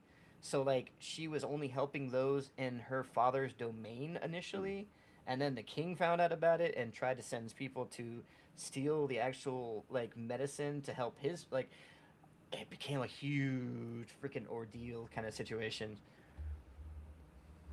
Man. So Okay.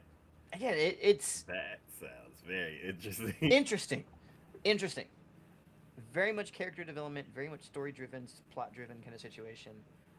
It was maybe a little quick in certain things, a little Mhm. bit, but that's probably the reason, only reason I would put that just below. Okay. Um, May I Pass the Monster, Meet my Lady. Like Mhm. that's still more top for me in that regards. But this is definitely one where if they did come out with a second season, I would be interested in watching. Okay. Cool, cool, cool. Yeah, that one sounds very interesting. Uh, I'm gonna toss it in that backlog. Yeah, the um, previous one you can just go ahead and skip and all that, but this one, yeah, no, it yeah, definitely could should be a part of that. cool, cool, cool. Alright. So as far as like wrapping it up, wrapping that one up, did they like put a button or?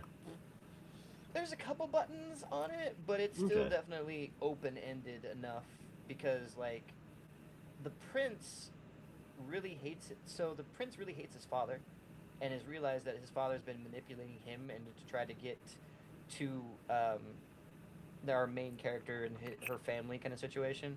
So like, there's definitely some I don't like my father very much, and I want to apologize to you and make amends with you kind of situation. Um, and like, there's a lot of just like I want to try to get make things right, and that hasn't happened yet. So like Okay. certain issues have been resolved, like certain minor issues, but there's definitely larger issues that has not even come close to being resolved. Okay. Cool, cool, cool. Alright. Well, yeah, if that one has a second season, I would be interested in catching up. But For sure. yeah, cool, cool, cool. Alright. The next show we're talking about is Gachakta. Oh my goodness. I am still where I was. I freaking I love this show. I Okay. absolutely. This one was probably the top of my list this season. Wow. This one, yeah, this one even beat out Campfire Cooking. Interesting. You know Yeah, what? That makes sense. That makes sense. like if I had to rank them, this would probably be number one, Campfire Cooking would be number two, and Pasta Monster Meat Milady would be number three. Okay. I wish I had more time because it's like this show and Campfire are two that I wasn't able to get to. Yeah, Ah, okay. this show is such a freaking awesome show. It is so it has so much lore behind it. Like the world feels so lived in, so rich with history that like every episode we're finding out bits and pieces more about what's going on. You know, the characters themselves has such unique and interesting abilities and powers to them and stuff like that. Um, I yeah, I freaking love this show, and like I honestly, with the way I know you are with visualization and all that, you've got to freaking watch this. You really do. If I could say any one show, like there is there is a scene at one point where he makes a weapon out of a nail gun essentially, and one, the look of it was just freaking phenomenal, but two, like the way they animated it, where he was like he fires it or he causes it to fire, and the dude like the nail was huge, like the nail was like a freaking Railroad spike. oh longer than that, like it was a freaking like if it was any part of the railroad, it would have been part of the railroad track kind of situation. Okay. The nail was fucking huge, and then like he fires it, and then the dude he's firing against catches it, but like he took everything he could just to catch it, and as he's still struggling to to hold it where it doesn't impale him, he fires a second one, and the animation of him firing it, where he just goes, whoosh, and you just see the whole everything blurs, and the whole animation just like you feel the impact of like the whole as it launches out of it and nails you see the impact of the flat of the nail where the first one and its second one literally hits it right at the same point to just drive it even further, and I'm just like, god damn. This is some freaking good. Like, I'm like, oh my god, he has got to freaking watch this, because just the look of Okay. it alone, and the characters and the style and the story is just everything about this is freaking A plus. I I have Okay. no negative notes about this. It is so good. Okay. What if I add this one to initial thoughts and we knock it out first show? Yeah, yeah. Okay. I'm willing to not say anything else about it, to not spoil anything on it for you. If you can knock it out and have it for initial thoughts on this next one, yeah, I'm 100% Okay. down to go. I'm 100% down to go deep diving into this one, Okay. because it is so phenomenal. Okay. Because I know, like, when we had talked about it when the first core came out, it's like the girl character that got introduced. It's like it seems like you liked that character like you liked one of the characters in Borderlands. Yeah. So, yeah. Oh, and Okay. she became even more awesome at the on the second core. She, Okay. she surprised everybody. Like, there was some buzz about something that she did in the second core of this thing that we were I Okay. it totally took me off guard. I'm like, holy crap! No wonder why she's this freaking badass awesome. Okay. So Okay. yeah, 100%. Okay. I will. I'll prioritize that show because for it to be your number one of the season, I'm like, all right, because I liked it too. So I Yeah. wanna, yeah, okay,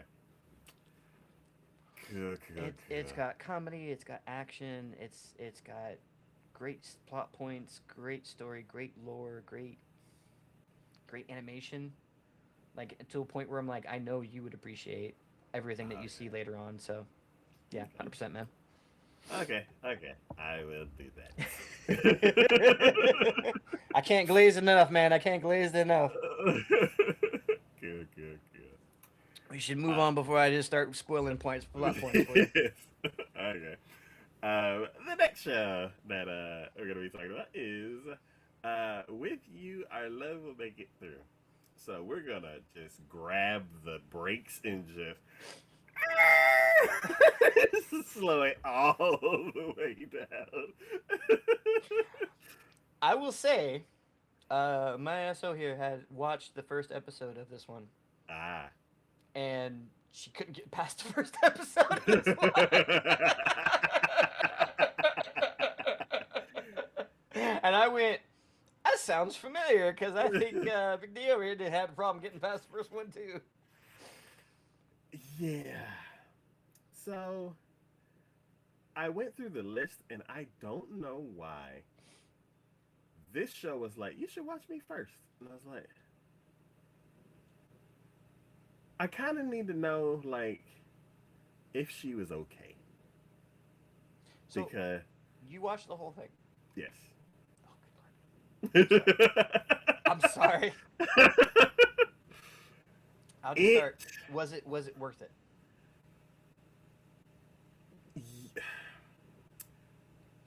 yes. Okay. I was about to say, to put it in different terms, do you feel like you would have had better time watching a different show than this one?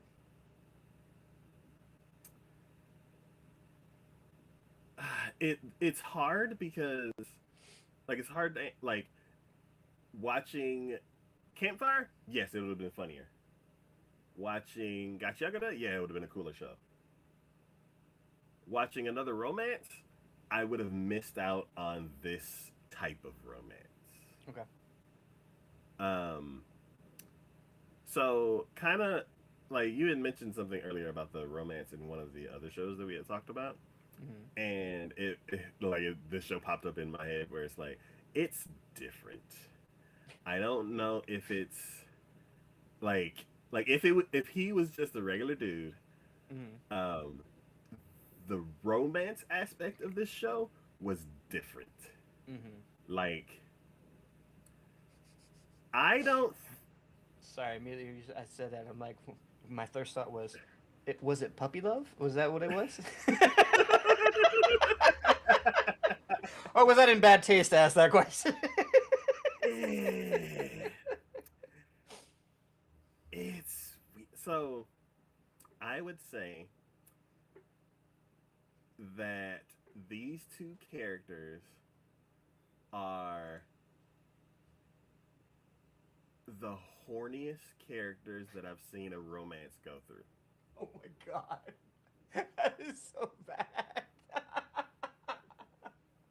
Oh dear lord. Oh dear lord.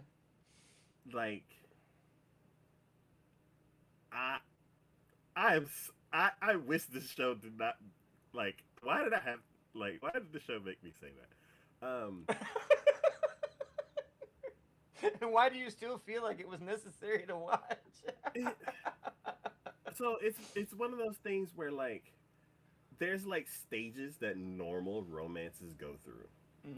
Like, and if you're talking about just the romance aspect of this show, so it's um, you have some uh, fated encounter, Hmm. and then um, you get familiar with each other.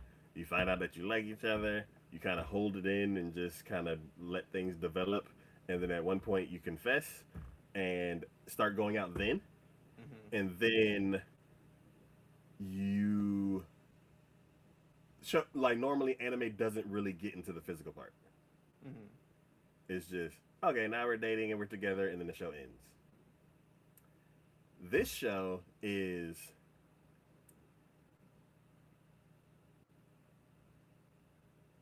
it's like it's like there's something about you that I can't put my finger on, so I'm gonna put my whole body on it over and over, and then Oh my god. I'm gonna say that I like you, Oh dear lord. and then I'm gonna put my body and hands all over you a lot more, and then most of the way through the episode, we're gonna say, "Let's go out and be boyfriend and girlfriend." So we went more for the physical approach, and then we decided we were going to go the emotional after the fact. Yeah, it's like, well, I guess we can make it official now because Because it would just be weird otherwise. I mean, I and then mean, why not? and then they run into their huge challenge, and then they like go through the challenge, and I was like, is this backwards, A little bit, a or little is bit. this like kids nowadays kind of thing? If that's the case, then I think I see where our problems lie. Because I was like, am I just old or are they just really horny? And I'm like, I get it because he's a like there's an aspect of the show where he's a beast man, he's a wolf man, and animals are like when animals are in heat, you got to get out of the way because you might get hurt because humans are not as strong as animals. But this is a little much.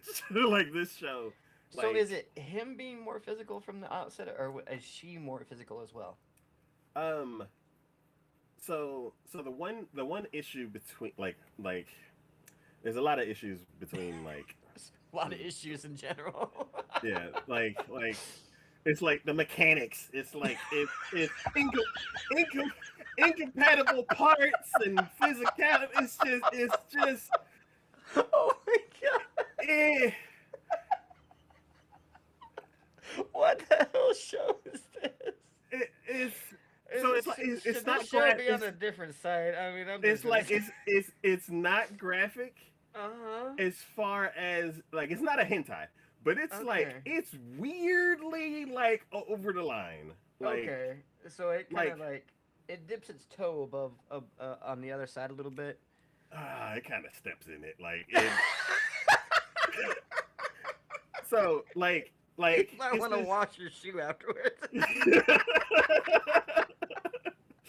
So like Oh God. so like what Mysterious Girlfriend X, that show.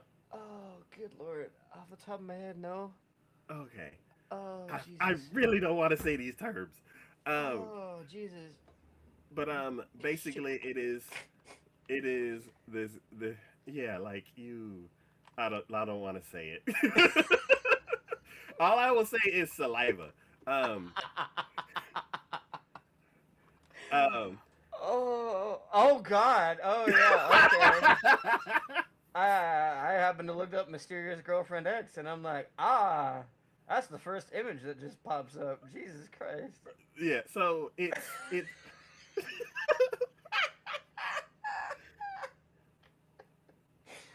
Oh, so there's a certain demographic of people who would absolutely love this show. it's no, it's like it like it's like if you take out the physicality that they put into this show Uh, that it leans more towards Mysterious Girlfriend X than it leans towards a hentai. mm-hmm. But because of the physicality. Yes, there's way more physicality in this show than is in other shows, Mm-hmm. and it's weird. So yeah, there's a certain demographic, and I know the demographic. There's a certain demographic that would absolutely love this show, and I'm not saying probably not the same demographic you're necessarily thinking of. I'm just saying I definitely have seen enough like YouTube clips and shorts of certain people and certain. I'm like, oh yeah, no, they're all about this show because Okay, we're not okay, quite there, okay, okay. but I see. we're bordering it for sure. Yes. Okay. Now I see what you're talking about now. Yeah, Yes. yeah, yeah, yeah. Yeah. Okay. So Like I'm not. No, we're not leaning in that direction. We're not definitely. We're definitely not. We're like you said. We stepped over. We took a yes, step. yes. Um. Good lord. Yeah. So um. With that aside, um, it is a it's an interesting show that like where the characters go through like prejudices between like beastmen Uh and huh. and humans and stuff like that. Um, I feel like this is you trying to do what you did with the boobs and butts ball show. I yes, feel like it yes, is. I feel like yes, it really is. yes. This is me You're trying to. like, if we push that aside and ignore all of that, it gets really good and deep in regards to this. And I'm like, Yes. but you're asking us to put aside a large portion of what we're looking at here. yes. That's very hard. Yes. This is me trying to justify the good parts of Keijo, basically. Yeah, Yeah. yeah. So it's the same thing about this show. There's like You're aspects of. trying, man, and I think this is gonna be one of those where we're gonna reference this one along with Keijo, probably for the remaining future time we talk about anime. I almost guarantee you. yes. Um, but yeah, so it's one of those things where it's like there's the prejudices between like beastmen and humans and stuff like that. There's a history that you don't know all of the details of, but there is a history that's very much imprinted on the world. Sure. And then there's this like love polygon where Polygon. the Dear Lord. yes, so the it's like the is I'm like how do like I have to start with one person and then talk about the links. So there's the main girl. Uh huh. She I like has feelings is not a strong enough word. for how she feels Oh, about the beast I about the mean, beast just dude. from the first episode I overheard from Esso talking about it, it really sounds like it's kind of going on the primal nature. Yeah, like yeah. And then with the other guy that's in the trio, she can tell that the other guy likes her. She thinks because of certain actions that he takes. Okay. He's like holding himself back, but then he's also like taking like tiny shots because one he want like he considers the other dude a friend and he doesn't want to. It's weird because it's like they both know that they both like the girl and they've talked about it and they're like we are rivals and each of them try to be sly. Well, like the beast dude's not being sly, but the other guy, um, he tries to be sly and he like takes his opportunities to like make a small move, and it's more of a small like a small normal move Mm-hmm. that a human would make, like a like saying something or inviting them to like a park or something like that. Um, and then, like you said, she just gets primal with the other dude. Um, and then there's a point where he invites her, the Beast Dude invites her to his hometown, and she gets like a permit and all that kind of stuff, and gets a chance to go over there. And oh, actually, like they decide to do that, and before they actually go, one of the Beast Dude's childhood friends gets a permit to leave and pick him up. And when she does that, because of like pheromones and animals and stuff like that, she can immediately tell that the girl likes him. So she like just grabs her by the collar and it's like, "Why do you have such strong feelings for?" And then he like stops her from talking and like they walk off. So she's like kind of freaked out about why did this cat girl who I've never seen before Mm-hmm. just grab me by the collar and like get all pissed off. So then it it becomes an issue, and then everything they kind of, like, everybody kind of talks and it gets resolved, and they find out like that the childhood friend is of course in love with the beast dude, and Of course. he treats her like his little sister, and she's like, no, I don't want to just be your little sister. And then to like give the two main characters some time, the third wheel basically, he kind of pairs off with the cat girl to like give them two some time, and then something kind of starts budding between them two. Because of course, of course. So then I'm like, so does everybody like two people? Because I'm like, I don't know how the beast dude feels about the cat girl. I guess he's like, Well, the Beast dude thinks the cat girl is a little sister. yeah, but it's one of those things where it's like mate like made like it's one of those things where it's like in and this is just me just throwing out some hypothetical. It's like maybe it's like, well, if I had to choose anyone, I would choose her, Mm-hmm. but I don't like it's not what I like. I don't feel what I think I should be feeling. Mm-hmm. And then when he met the other girl, he's like, I just can't keep my hands off of you, kind of thing. Um, Oh my god. Yep. yeah. So I think every person in the four group likes two people, and they've kind of split off into like one human and one beast person. Mm-hmm.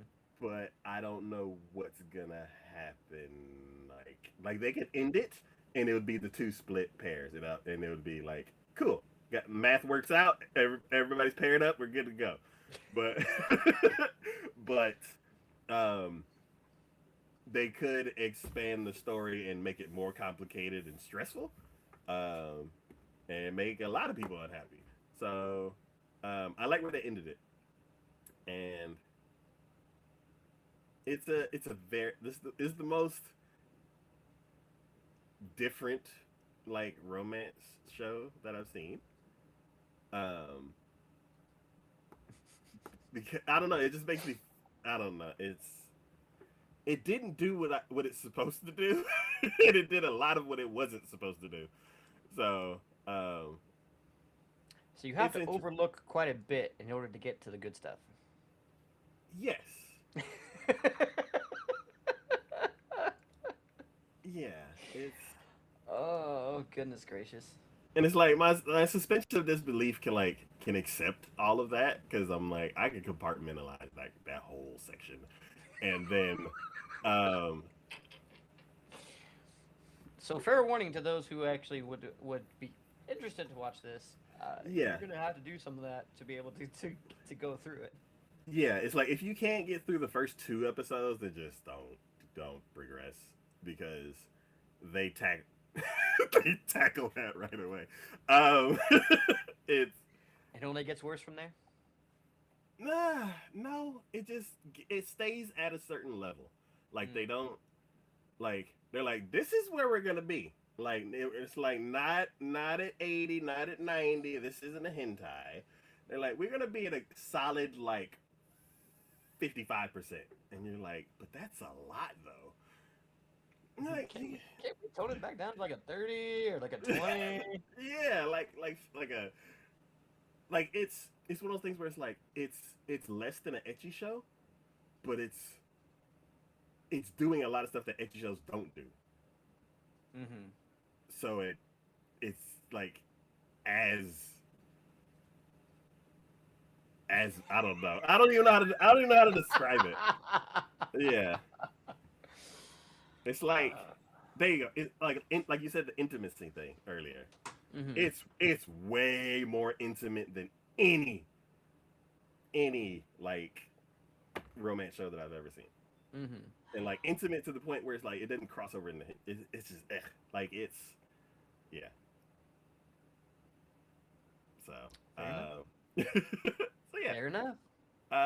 It's for a specific person. Like I got through it, but I'm like it's weird talking about it. But if a season two popped up, would you watch it? Yes, because I was like, are y'all gonna mess up the two pairings, or is it gonna be like nice? Because I'm like, I like the Uh, characters. I love all the characters. It's just whenever y'all decide to get a room, like don't bring me in there, please. like, can I opt out? Can I just Yeah, y'all take the camera someplace else, please? yeah, yeah.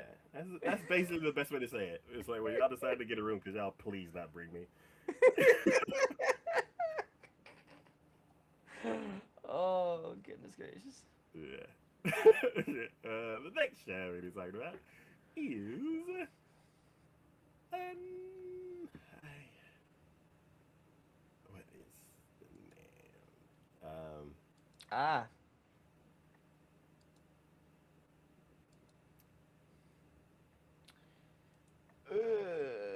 some banished.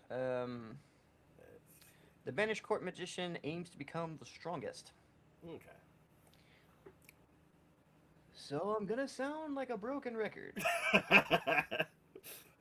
but I feel like this one suffered from too damn quick. We were just too damn fast for this one. It chugged along at about a 200% miles per hour than it should have been. I honestly feel like Okay. they hinted at some background, a little bit of lore, a little bit of behind the scenes, which I would have loved to expound upon. I would have loved to be able to find out a little bit more about the intricacies and the behind the scenes kind of situation.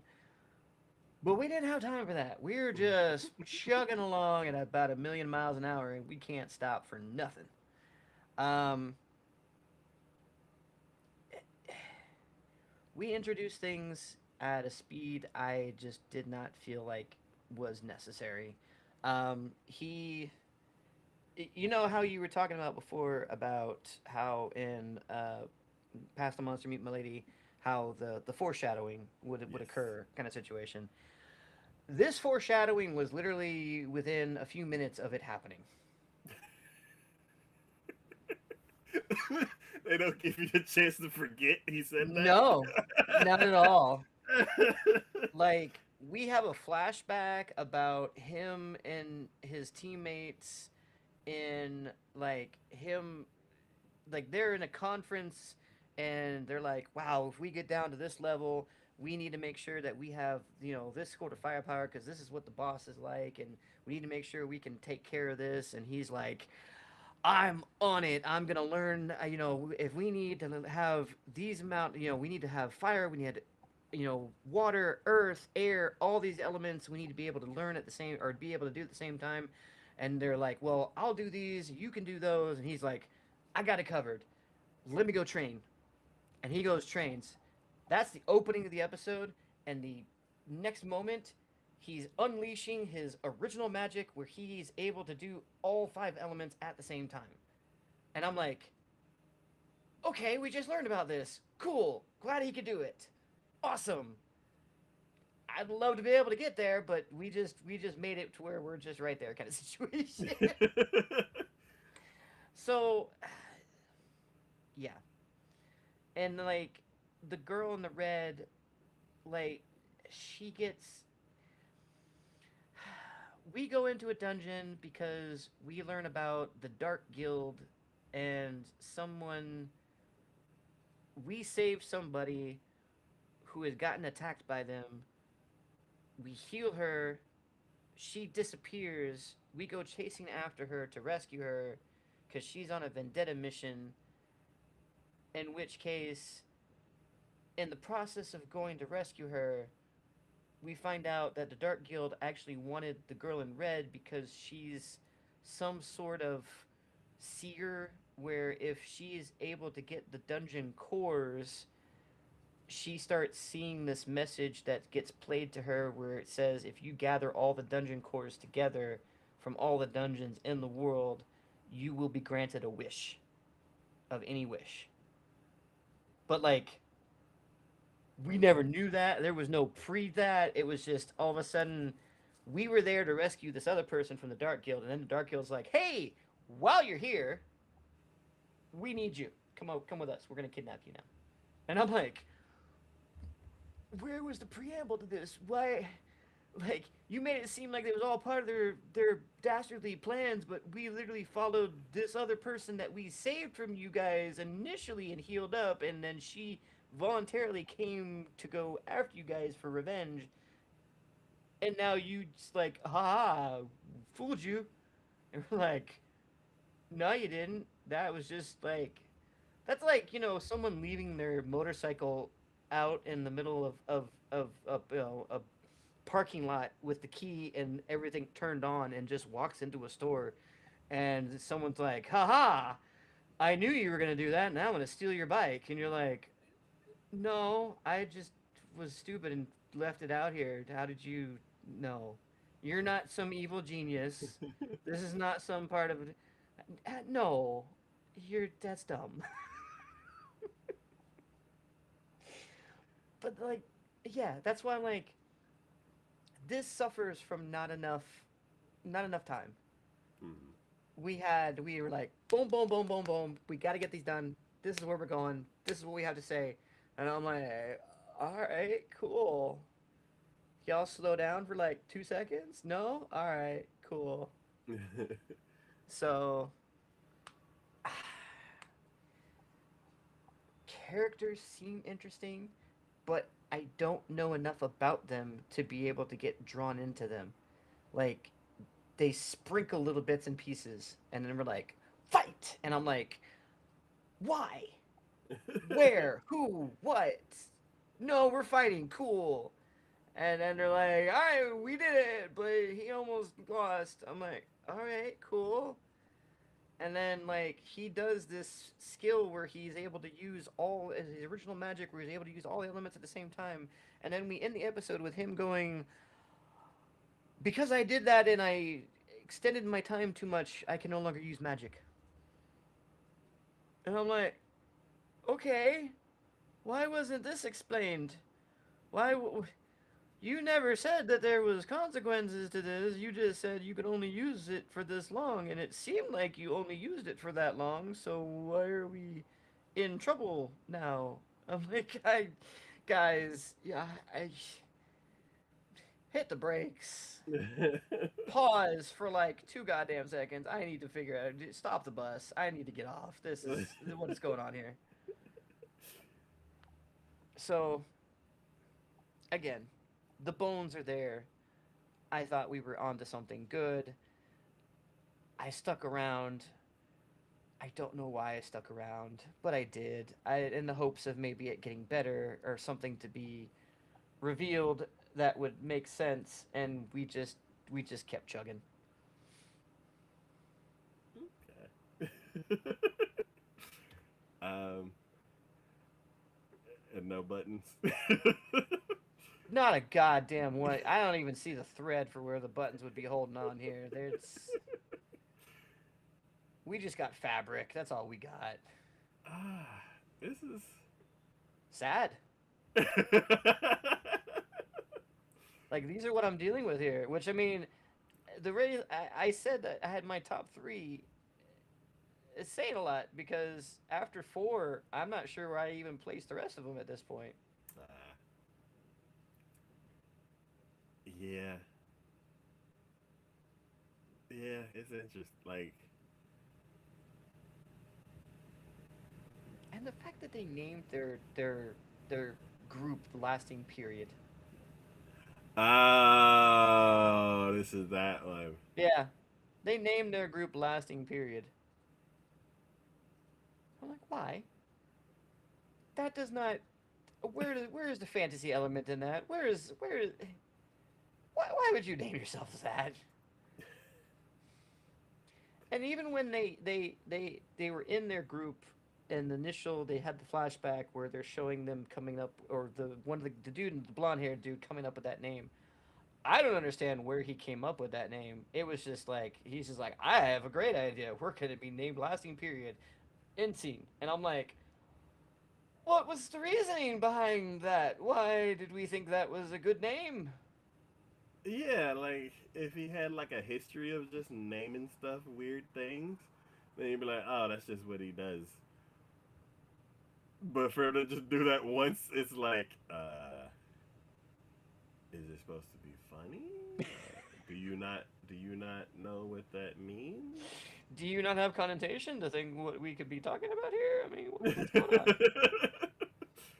um, I'd be like, I dare you to walk up to any woman and say what your name is and not have her look at you weird in any kind of context, or um, or look at you with hate in her eyes for other reasons. yeah. So okay. Um, so basically, this is a isekai. That's a dungeon crawler. No, Oh, not isekai. This is just pure fantasy. okay. Pure fantasy dungeon crawler.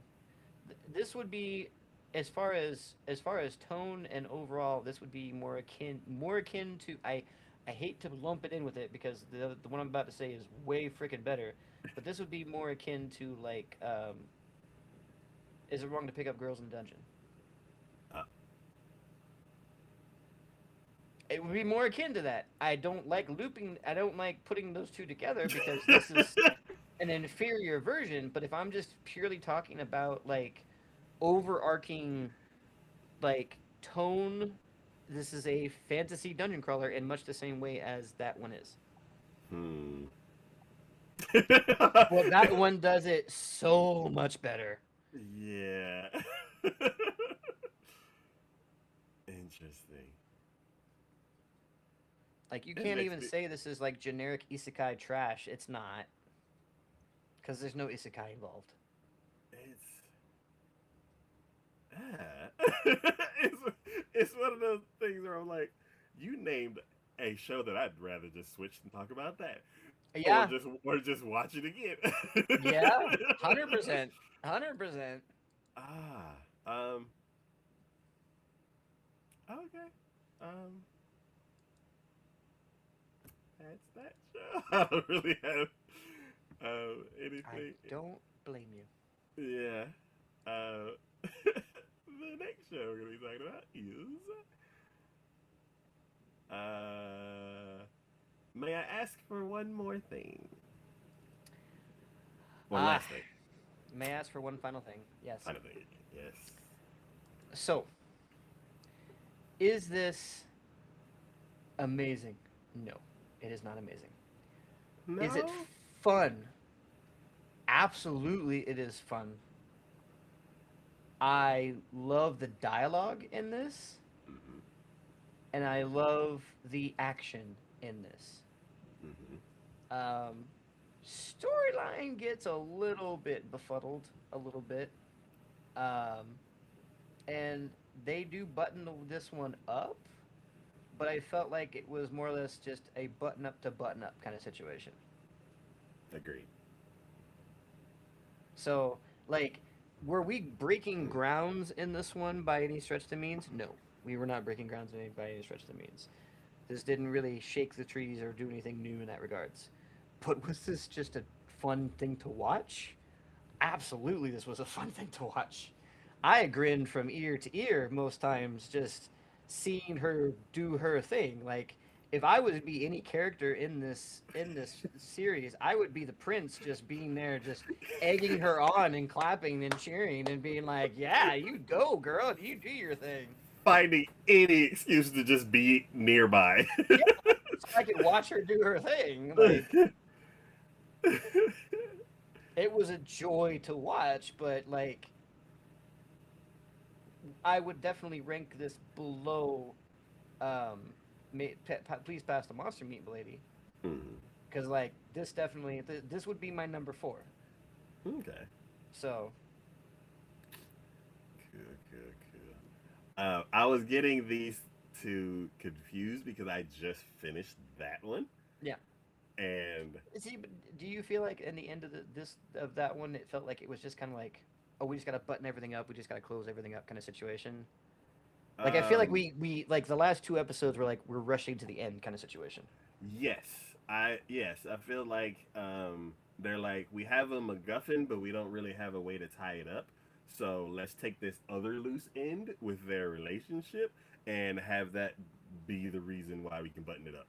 Yep, And then they're like, okay, cool. And then now it's buttoned up. yep. But again, was it a joy to watch? Absolutely. I loved Oh every yeah. single scene that she was like just, again, her dialogue was so great. Like someone if you ever want to have know how to write good dialogue, watch this. It is some of the best. Her casualness, her speaking proper without speaking proper kind of situation was so great. And just like I remember the scene with her in the town where she was like, "Oh, it was a steal. I bought this precious rock," and her servant was next to her going, "That's just a rock. What do you?" Yeah. And he's like, "What are you talking about? I paid 1 gold for this. It's a precious rock." And then the other dudes like did something to it, like broke it or took it away, and she's like, Oh, "Now you're gonna make me have to buy another rock. Now I'm yeah. going to have to take that out of you now." Yeah. I love that part. It was like this kid sold a rock to this to this dummy for a 1 piece of gold. So I beat the kid up and stole the gold. And then she was she's just pissed off and crushed it. And he's like, "Look what you made me do." Now I have to go buy another rock. uh yeah, it's I would say other than the whole like buttoning up at the end, I feel like it started to become a little bit too easy for her. Yeah, As far as and it's like it's always been easy. Like she's yeah. just always been way farther than anyone else except for that fire dude. Um, that But see, I liked her. Like, okay, yes, she's strong. She's yes. incredibly strong. But at the same time, when she came up against that fire dude, yes, she did. She defeat him, yes, but she had to think about that one. She actually had Yeah. to like, okay, what can I do that can actually get to him? Yes. And then her response to that, I'm like, that's pretty genius. You Yeah. got to really think about that and understand what's going on to be able to come up with that. Yes. And it is funny how sly she could be. Like when that fly was bugging her, and then also the elf was bugging her at the same time. I was like, I didn't see what was coming until the prince was like, "Hey, we should get out of the way." And I'm like, "What are you talking about?" And then everything lined up, and I'm like, "Oh."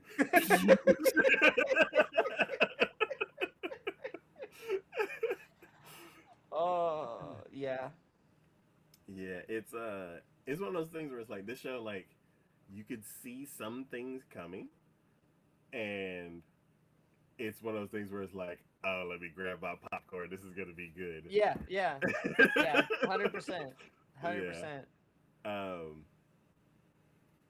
I'm trying to think. I I didn't really like the villain.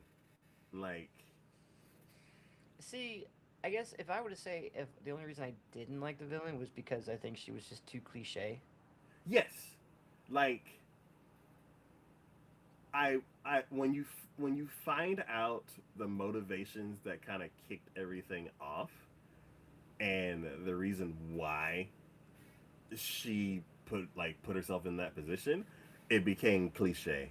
Yeah. I wish that she was smarter than she was, Yeah. and like not as, I guess, I mean, honestly, she as was hurt. really just being used.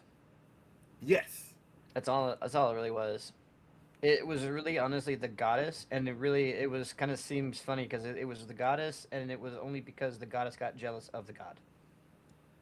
That Yes. was literally the only reason behind all of this. Yeah. And instead of handling it himself, he kind of honestly, that's kind of more realistic to what I know about like your stereotypical like ancient gods kind of situations. It's Yes. like That's instead of exactly. dealing with themselves, they're like, I'll just send someone to take care of it. It's fine. Yeah. Even It though is this what. is my fault and they're causing problems, I'm just Yeah. gonna let someone else take care of it.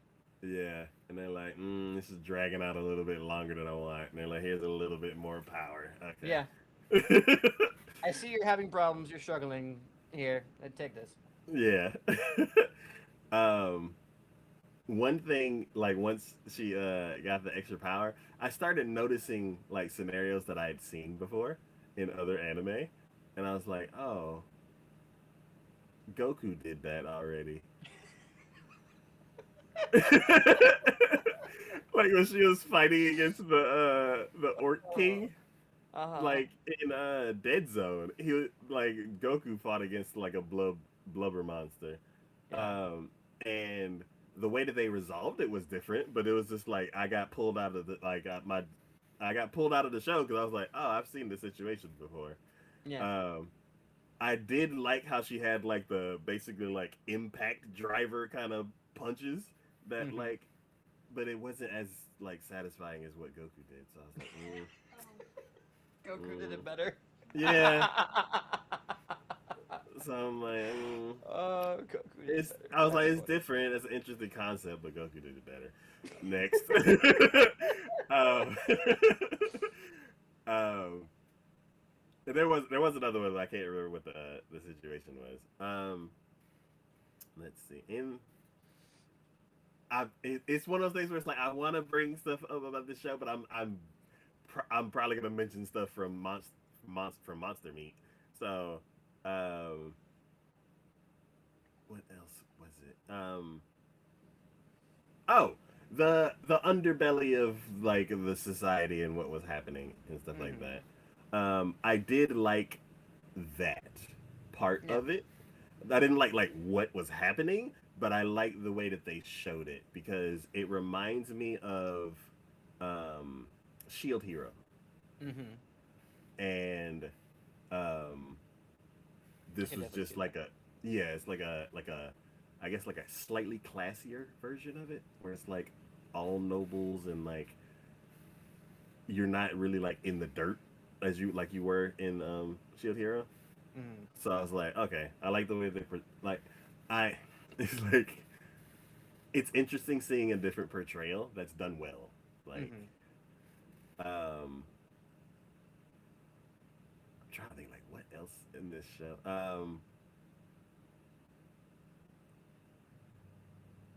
I mean, The in all honesty, like even though the last two episodes were like the big fight sequence, to me, the last two episodes were probably the most forgettable of the entire thing.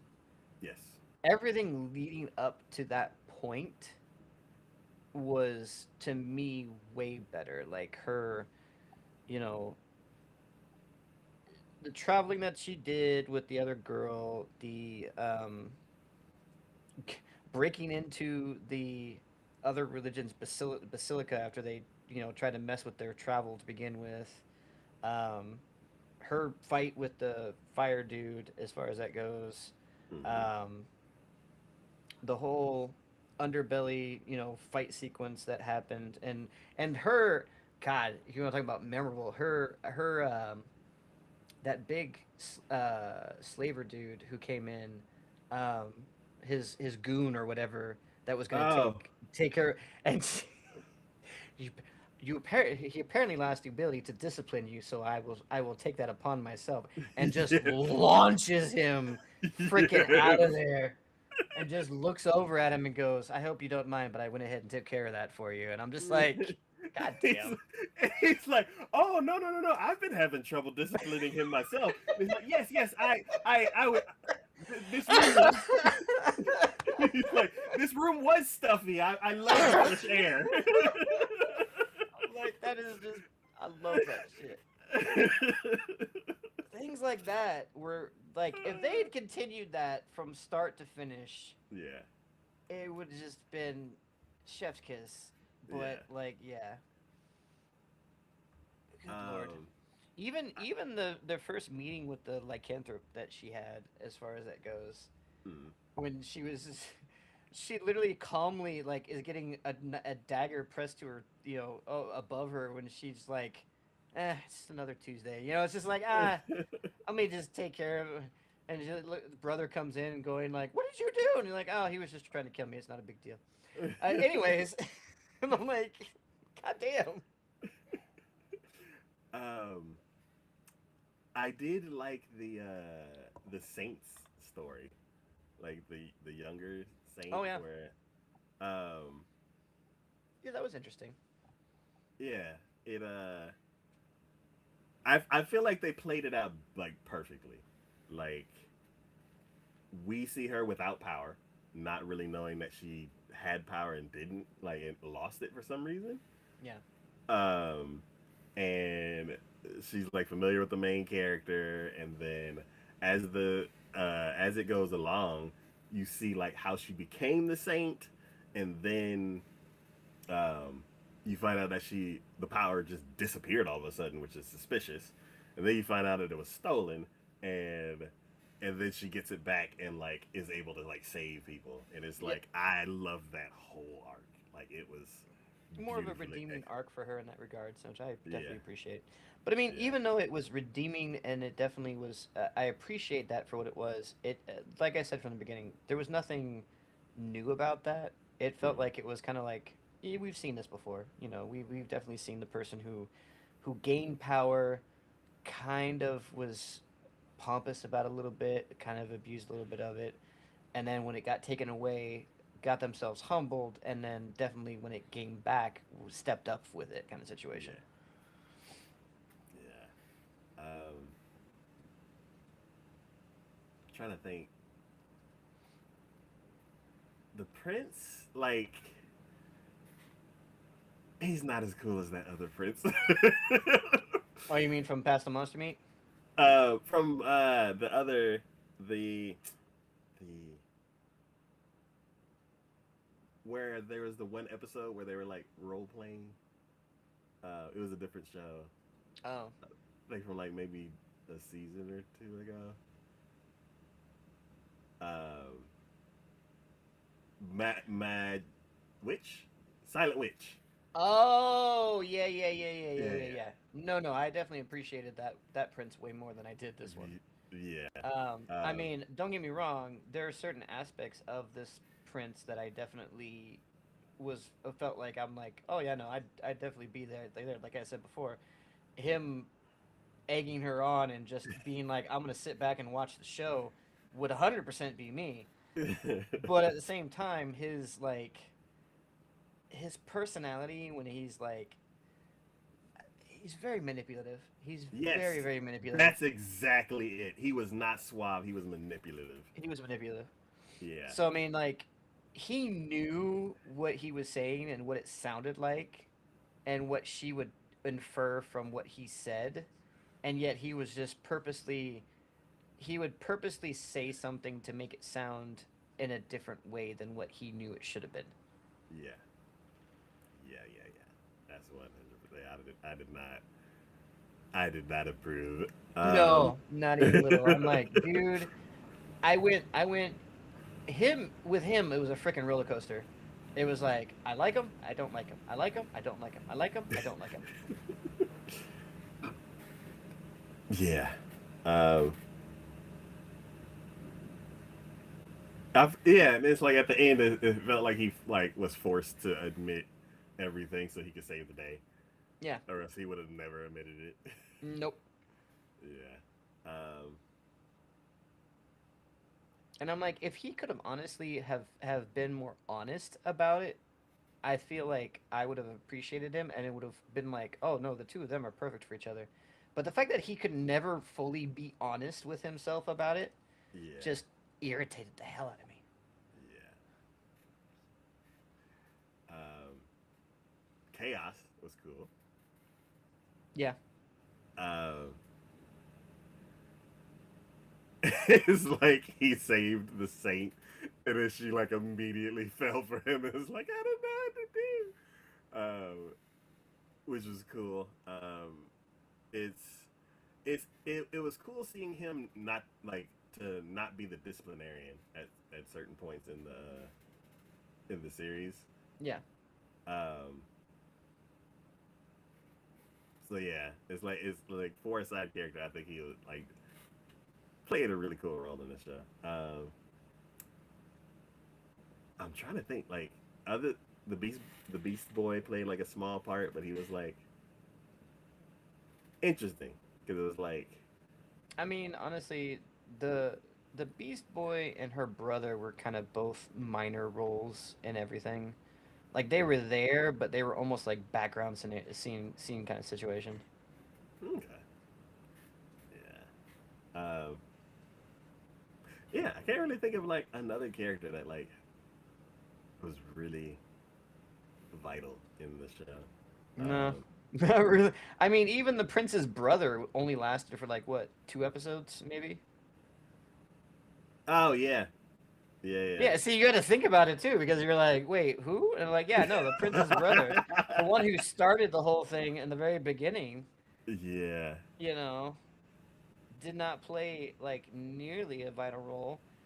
And like, yeah, the lycanthrope and her brother were like there for the most part, but only the lycanthrope ever came in handy as like a person to team up with the elf at the end, Mm-hmm. and The even then elf. it wasn't very, and the brother was only ever like a minor role, except for the fact that he kind of the priestess had like a thing for him towards the end there as well, and Mm-hmm. that's literally the only real part he played for the most part. Mm-hmm. The elf. Mm-hmm. It's like they made it obvious that you weren't gonna really like him because of how like unusual of a position he played, Yeah. and to me that made it obvious that he was like up to something. Oh, Uh, 100%. yeah. So it's like I wish he was more covert. Well, Cause and the fact that he had such a like, again, we were talking about like the characters themselves were so even like the characters that were with them were so in the background for the most part that when he Mm, kept being a focus more times than not, it just became yeah, too obvious. yeah, yeah. Like everyone else kowtowed to Scarlet for the most part, but he was the only one who really like dared to speak back to her for the most part. And when he did that, I'm like, okay, come on, you're being a little obvious about this. Yeah. Um, and then it's like when he like switched sides, it's like, did you really switch sides, or are you just serving yourself? Like I was just like, I it's Well, like see, the yeah, that like was the the more like the rush thing because it felt like, yeah, I can see where he would be like, well, I'm her half brother or whatever, and that's the reason why I choose to be with you guys. But I'm like, that's not new information. You were her half brother, and you knew you were her half brother before. Yet, why did you help set things up like? Yeah, his involvement and his motivations weren't always very clear, crystal clear in that regards. yeah, like like the lycanthrope, he like actually switched sides Yeah, with the other guy. I was like, I don't even know what side you're on. I never knew what side you were on from the beginning. It's like, yeah, yeah, and it's like he was like gaslighting his sister a bunch because didn't he say that she gave information that wasn't really like relevant or something like that? yeah, And I was like, what are you talking about? I'm confused. yeah. uh, but yeah, um, and then super uppercuts.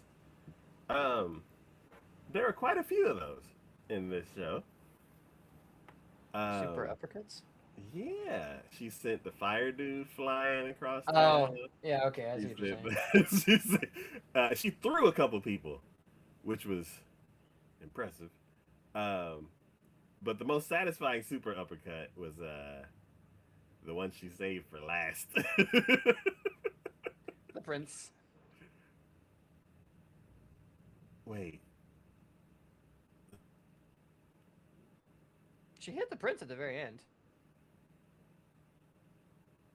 they cut off right before she made contact, but Yeah, but you knew what was about to happen. You uh, knew it was freaking about to happen. well, because she slugged him so hard during like the final battle, I was just like, oh, it's another punch coming. Oh no, she was gonna send him flying. I guarantee you that. Okay, I okay, guarantee you she was gonna send him flying okay. The because one that I she was just too tired of his shit at that point. the one that I liked the most was when she actually like got revenge on the pink hair girl. Oh yeah, yeah, no, that was good too. Yeah, yeah, because it's that satisfying like finally the villain got their comeuppance kind of thing. Yeah. Um, Admittedly, I like the use of her powers. I like the fact that, like, yeah, she's a brawler. She's more physical in that regards, but she uses the manipulation to her advantage.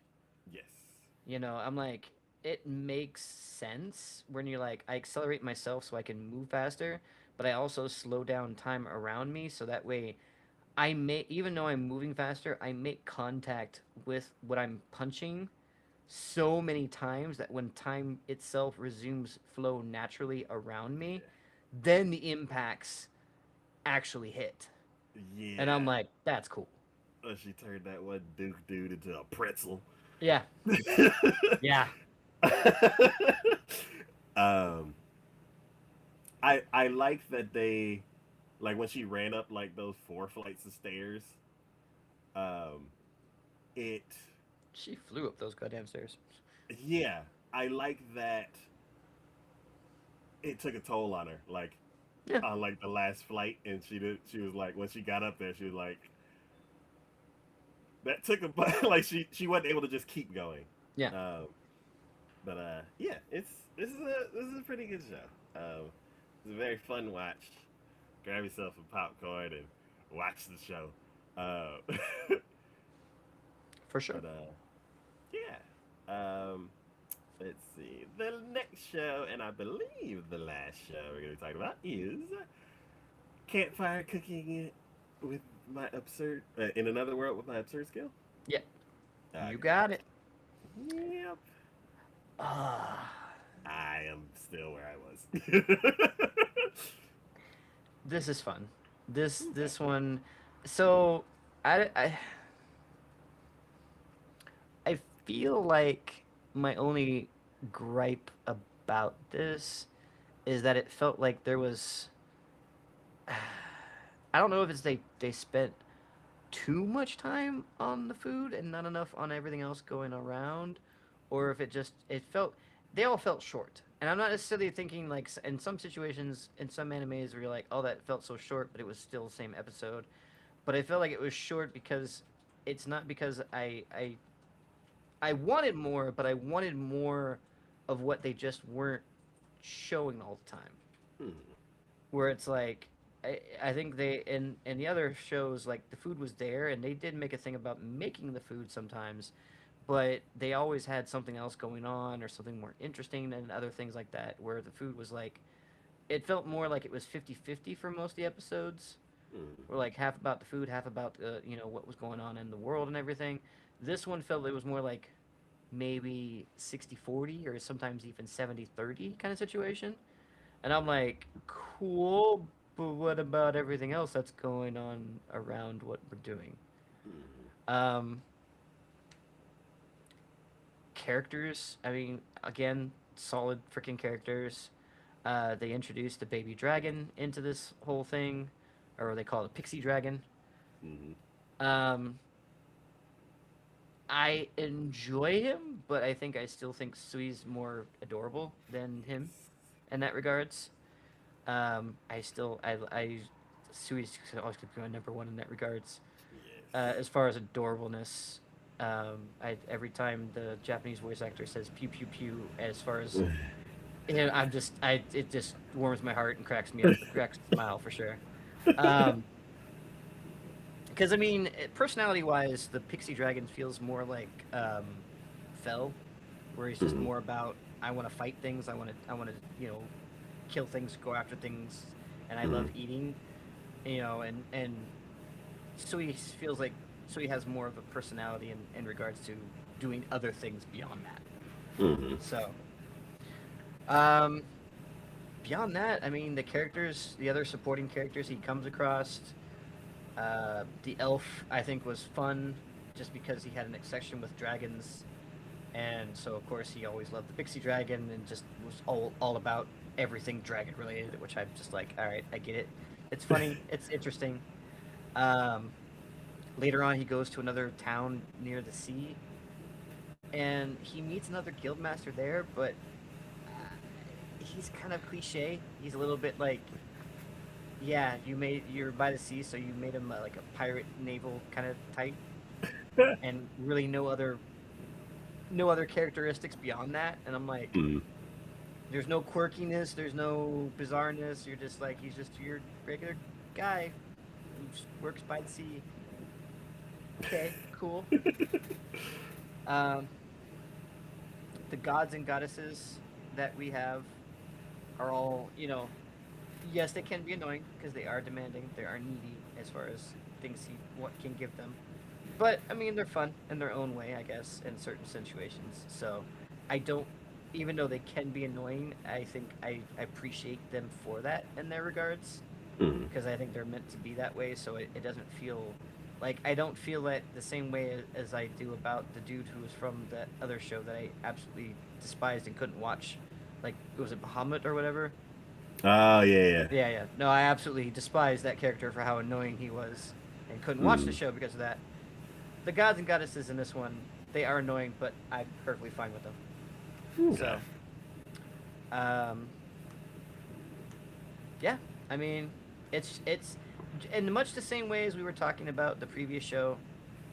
Grab your popcorn and sit back and have some fun and relax. As I feel the same way about this one. We're not breaking new grounds. We're not making out leaps and bounds and storytelling or whatever, Hmm. but it's still just fun. Okay. Cool. Cool. Cool. Um. because I know this one is kind of like not necessarily episodic. It's just kind of like new thing to new thing. Pretty much. There isn't really like a overarching story with that one. So as far as like buttoning things up, it's like they could button it up in the middle of the series and it'd be fine. Yeah. uh, I mean, I yeah. still want to see more and see what he does and everything. Hmm. So like, if they were like, "Hey, season 3," I'm like, "Cool, let's go for it." Good, good, good. But yeah, that's all we have for that, I believe. Yeah. Cool, cool, cool. Um, but yeah, that is it for today's episode of like, oh no, no, monthly catch up. Episode 101, final thoughts on the fall season of 2025. We'll be back in about a month or so to be talking about our initial thoughts for winter of 2026. Um, we didn't do a upcoming, but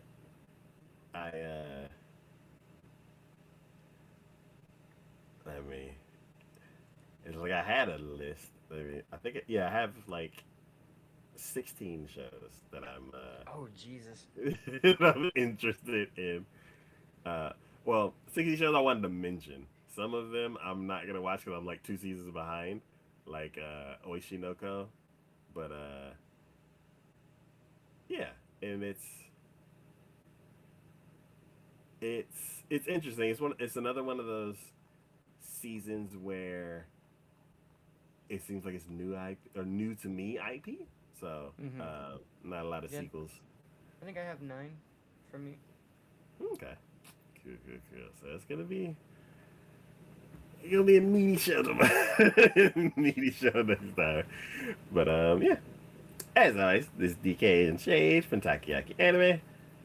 Thank y'all for watching. Thanks for hanging out in chat. Thanks for supporting the channel in any way that you do. And we will see y'all next time.